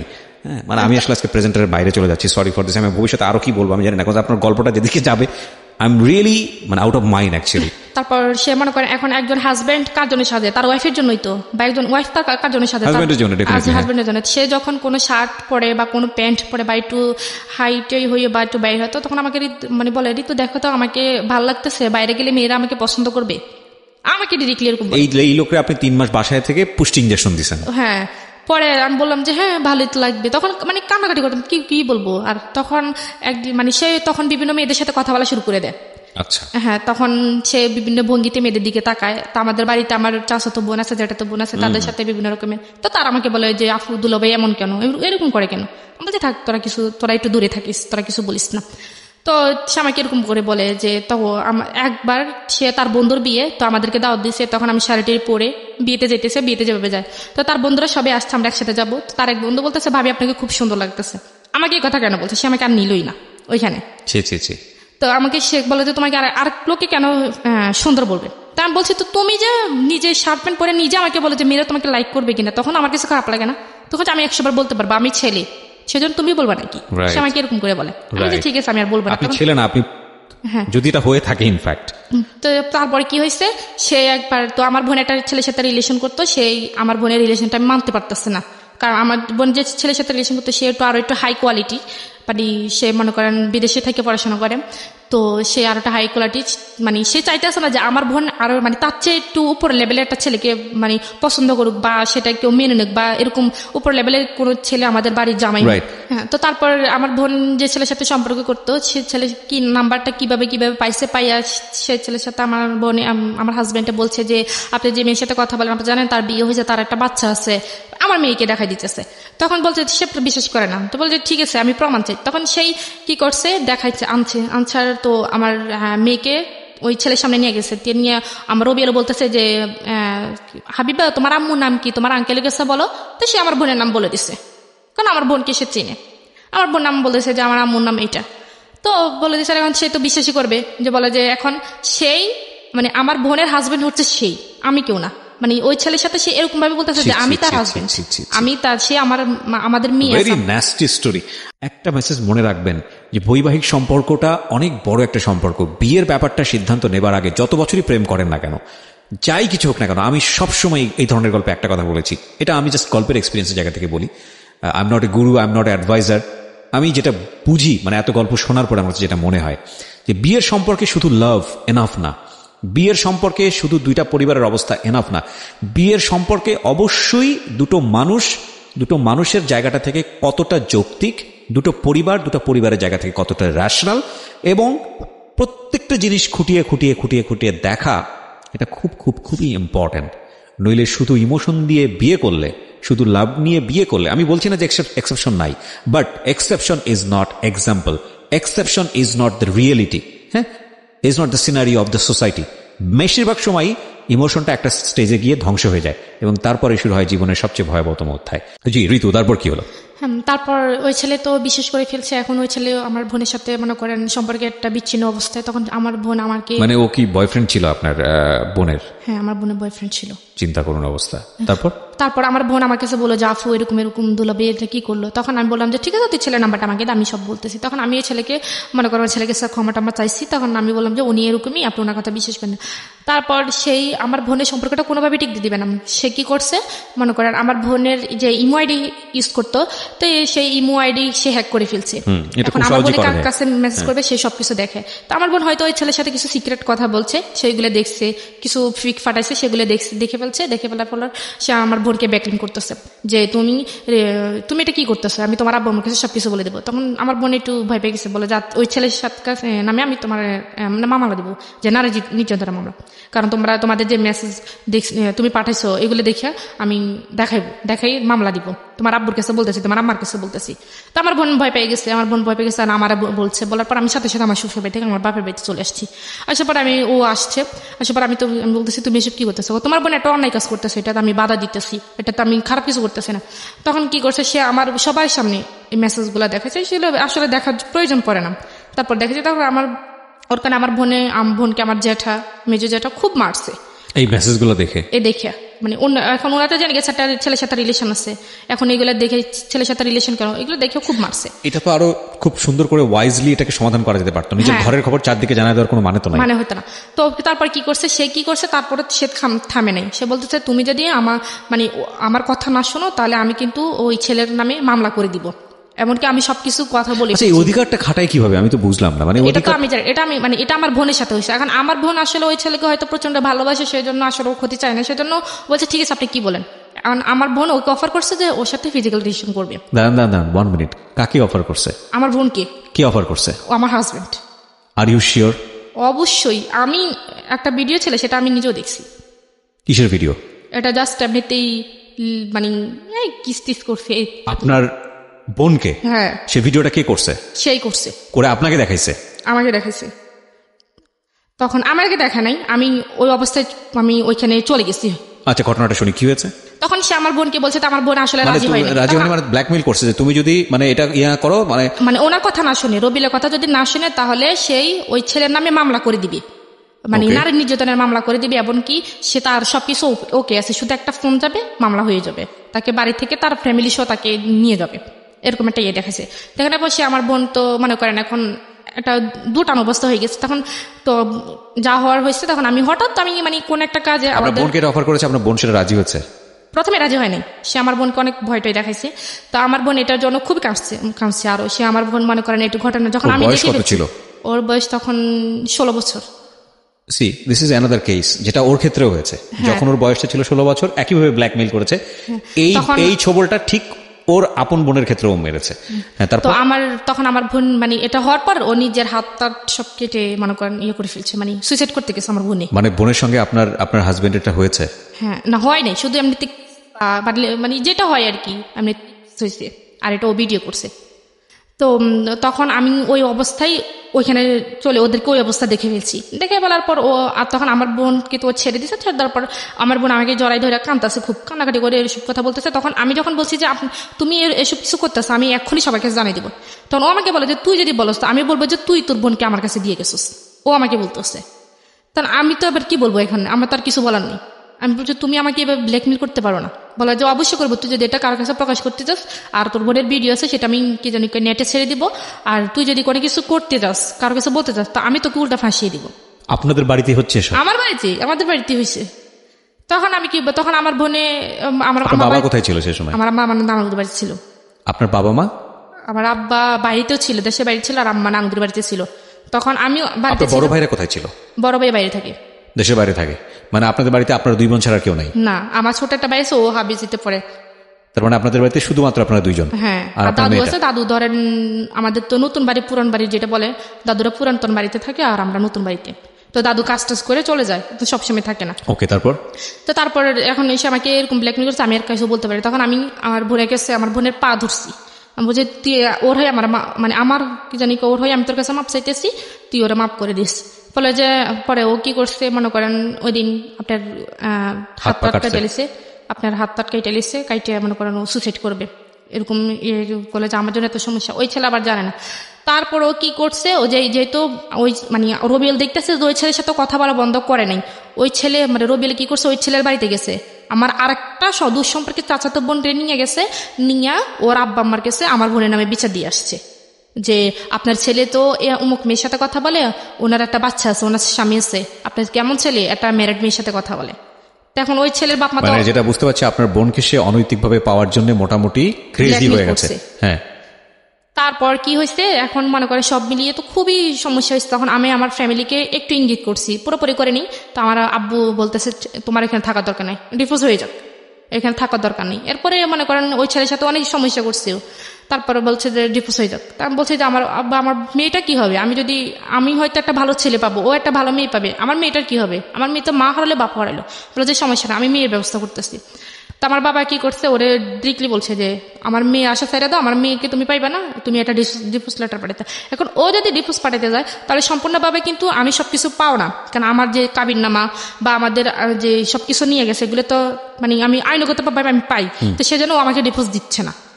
না না না, এটা তো আপনি, আচ্ছা এটা একটা ভুল ধারণা। আমি আজকের অনুষ্ঠানের মধ্যে বলে দিই, দেনমোহরের বিষয়টি যে কোনো পক্ষ থেকে ডিভোর্স দিলে পাবে। যদি মেয়েটাও ডিভোর্স দেয় তাহলেও পাবে, ছেলেটা ডিভোর্স দিলে তাও পাবে। কিন্তু আমরা একটা ভুল প্রেডিকশনের মধ্যে থাকি যে আমরা মনে করি যে মেয়েটা ডিভোর্স দিলে ছেলেটা এটা দিতে হয় না। এটা একটা সম্পূর্ণই ভুল ধারণা।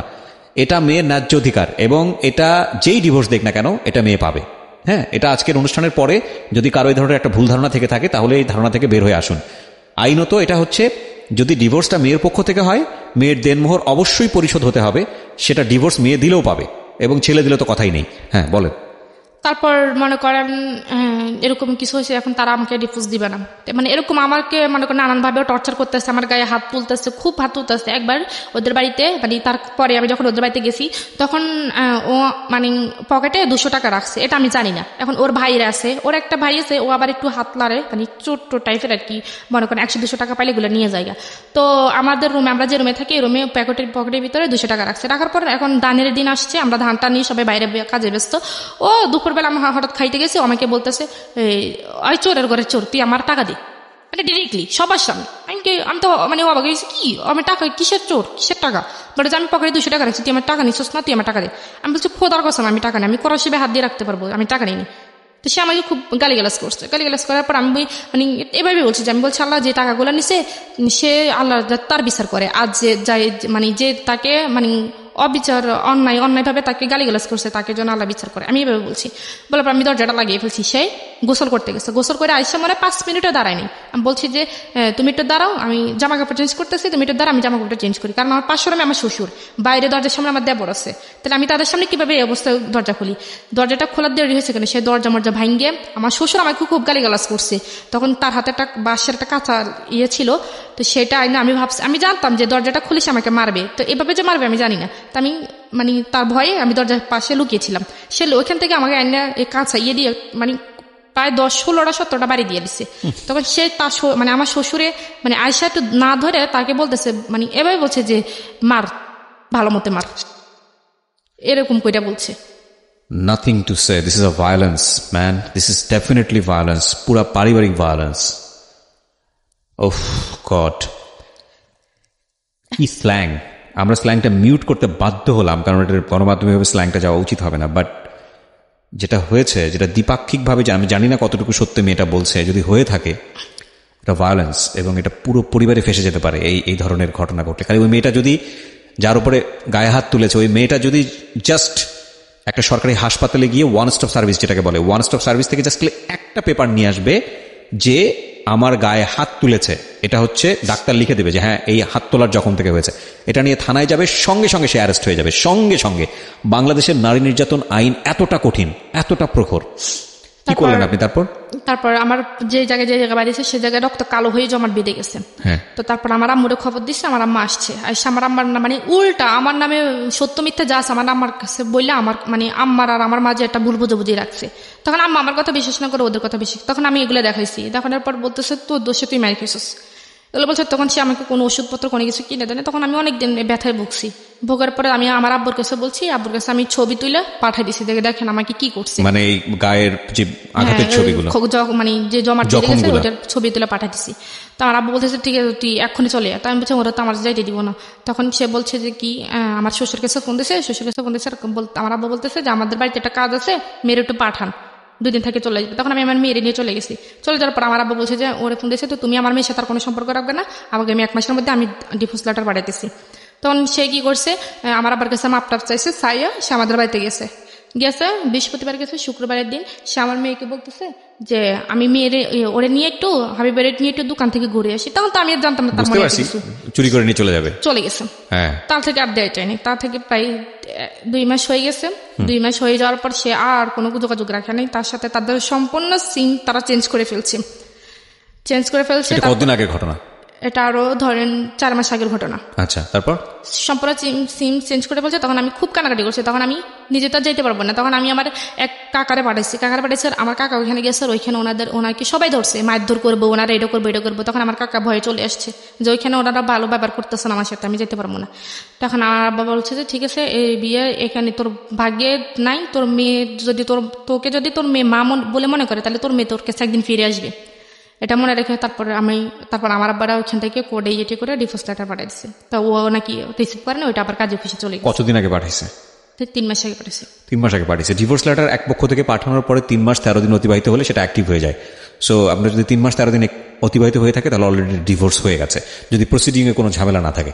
আমি তার আগে আপনাকে একটা কথা বলতে চাই। একটা কথা হচ্ছে, মেয়েটাকে যে নিয়ে গেছে শুধুমাত্র জিঘাংসা থেকে, মেয়েটাকে তো লাভ করে না, সে তার ফ্যামিলির কেউই লাভ করে না, শুধুমাত্র রাগারাগির পর্যায়ে থেকে সে জিনিসটা করেছে, আমাকে কষ্ট দেওয়ার জন্য। আপনি স্টেপ নেননি কেন? লিগ্যাল কোনো স্টেপ নেননি কেন? আপনি ওকে ইজিলি ডিভোর্সটা কেন দিলেন? আমি ডিভোর্স দিচ্ছি কারণ আমার বাবা তো সবকিছু জানে। না, আপনি ডিভোর্স তো অবশ্যই দিবেন, কিন্তু আপনি কেন মামলা করেননি? মামলা করে আমার বাবা মামলা করতে চায়নি, কারণ মামলা করলে মনে করেন এখানে মানুষ হাসাহাসি হবে, সেজন্য মান সম্মানের দিকে তাকিয়ে আমার বাবা মামলা। এটাই সবচেয়ে বড় ভুল, এটাই সবচেয়ে বড় ভুল। আর কত হাসাহাসি অফ হবে বলেন? হাসাহাসি কি কম হয়েছে? ওর তো শাস্তি হওয়া উচিত ছিল। এত বড় শাস্তির পর আপনারা ছাড় দিয়ে দিলেন, এটা আপনাদের অনেক বড় একটা অপরাধ। আপনারা যা বলেছেন এখানে সেটা যদি সত্যি হয়ে থাকে একপাক্ষিক, আমি আবার বারবার বলছি, কারণ আমি হয়তো আপনার হাজব্যান্ড এখানে সামনাসামনি থাকলে সে হয়তো তার বলার যুক্তি ছিল। যদি আপনি যা বলেছেন সবকিছু সত্যি হয়ে থাকে তাহলে আপনাদের অবশ্যই মামলা করা উচিত ছিল। আপনার সন্তানকে ফিরে পাওয়ার জন্য, আপনার সন্তানের বয়স কত? 2.5 বছর। 2.5 বছর। আপনার সন্তানকে পাওয়ার আপনার লিগ্যাল রাইট আছে, আপনার সন্তানকে পাওয়ার জন্য আপনার মামলা করা উচিত। আপনি কেন? আমি আজকে সবাইকে রেডিওর মাধ্যমে বলছি, সবার প্রতি রেসপেক্ট রেখে বলছি, যদি এইরকম নির্যাতনের শিকার কেউ হন, তাহলে আপনারা যেটা করবেন সেটা হচ্ছে কন্টিনিউয়াসলি, যদি এরকম নির্যাতন হয়ে যায়, যদি মনে করেন যে না সংসারটা আসলেই হবে না, সম্ভব না, তাহলে নইলে এই ধরনের স্টেপে যাওয়া উচিত হবে না। কারণ এটা অনেক সময় হিতে বিপরীত হতে পারে। যে আপনি যদি মনে করেন যে সংসারটা আসলে হবে না এবং আপনি বঞ্চিত হচ্ছেন, একটা ডিসিশন যদি আপনি নিয়েই ফেলেন, সরকার কিন্তু প্রুফ ছাড়া, আইন কিন্তু প্রুফ ছাড়া এক কলমও নড়ে না। এইরকম নির্যাতন হলে অবশ্যই আপনার ডাক্তারের কাছে গিয়ে একটা প্রুফ নিয়ে আসা উচিত যে আপনার উপর নির্যাতন হয়েছিল। জীবনের কোনো একটা পর্যায়ে গিয়ে, যে কোনো একটা সময় গিয়ে আপনি অ্যাকশনে যেতে পারবেন। সুতরাং আপনি অনেক বড় ধরনের ভুল করেছেন আমি বলবো। আপনি আজকে মন খুলে কথা বলার জন্য এখানে এসেছেন, কারণ আপনি হয়তো কাউকে সলিউশন দিতে আসেননি, বা আপনার জীবন গল্প শুনে কে কোন লেসন পেল সেটার জন্য আপনি এখানে আসেননি। আপনার মেয়েটা কি অবস্থায় আছে সেটাও আপনি জানেন না। তারপরেও আমি আপনাকে একটা প্রশ্ন করব, সেটা হচ্ছে, কি মনে হয় আরো আগে যদি চলে আসতেন তাহলে জীবনটা আরো সুন্দর হতো না?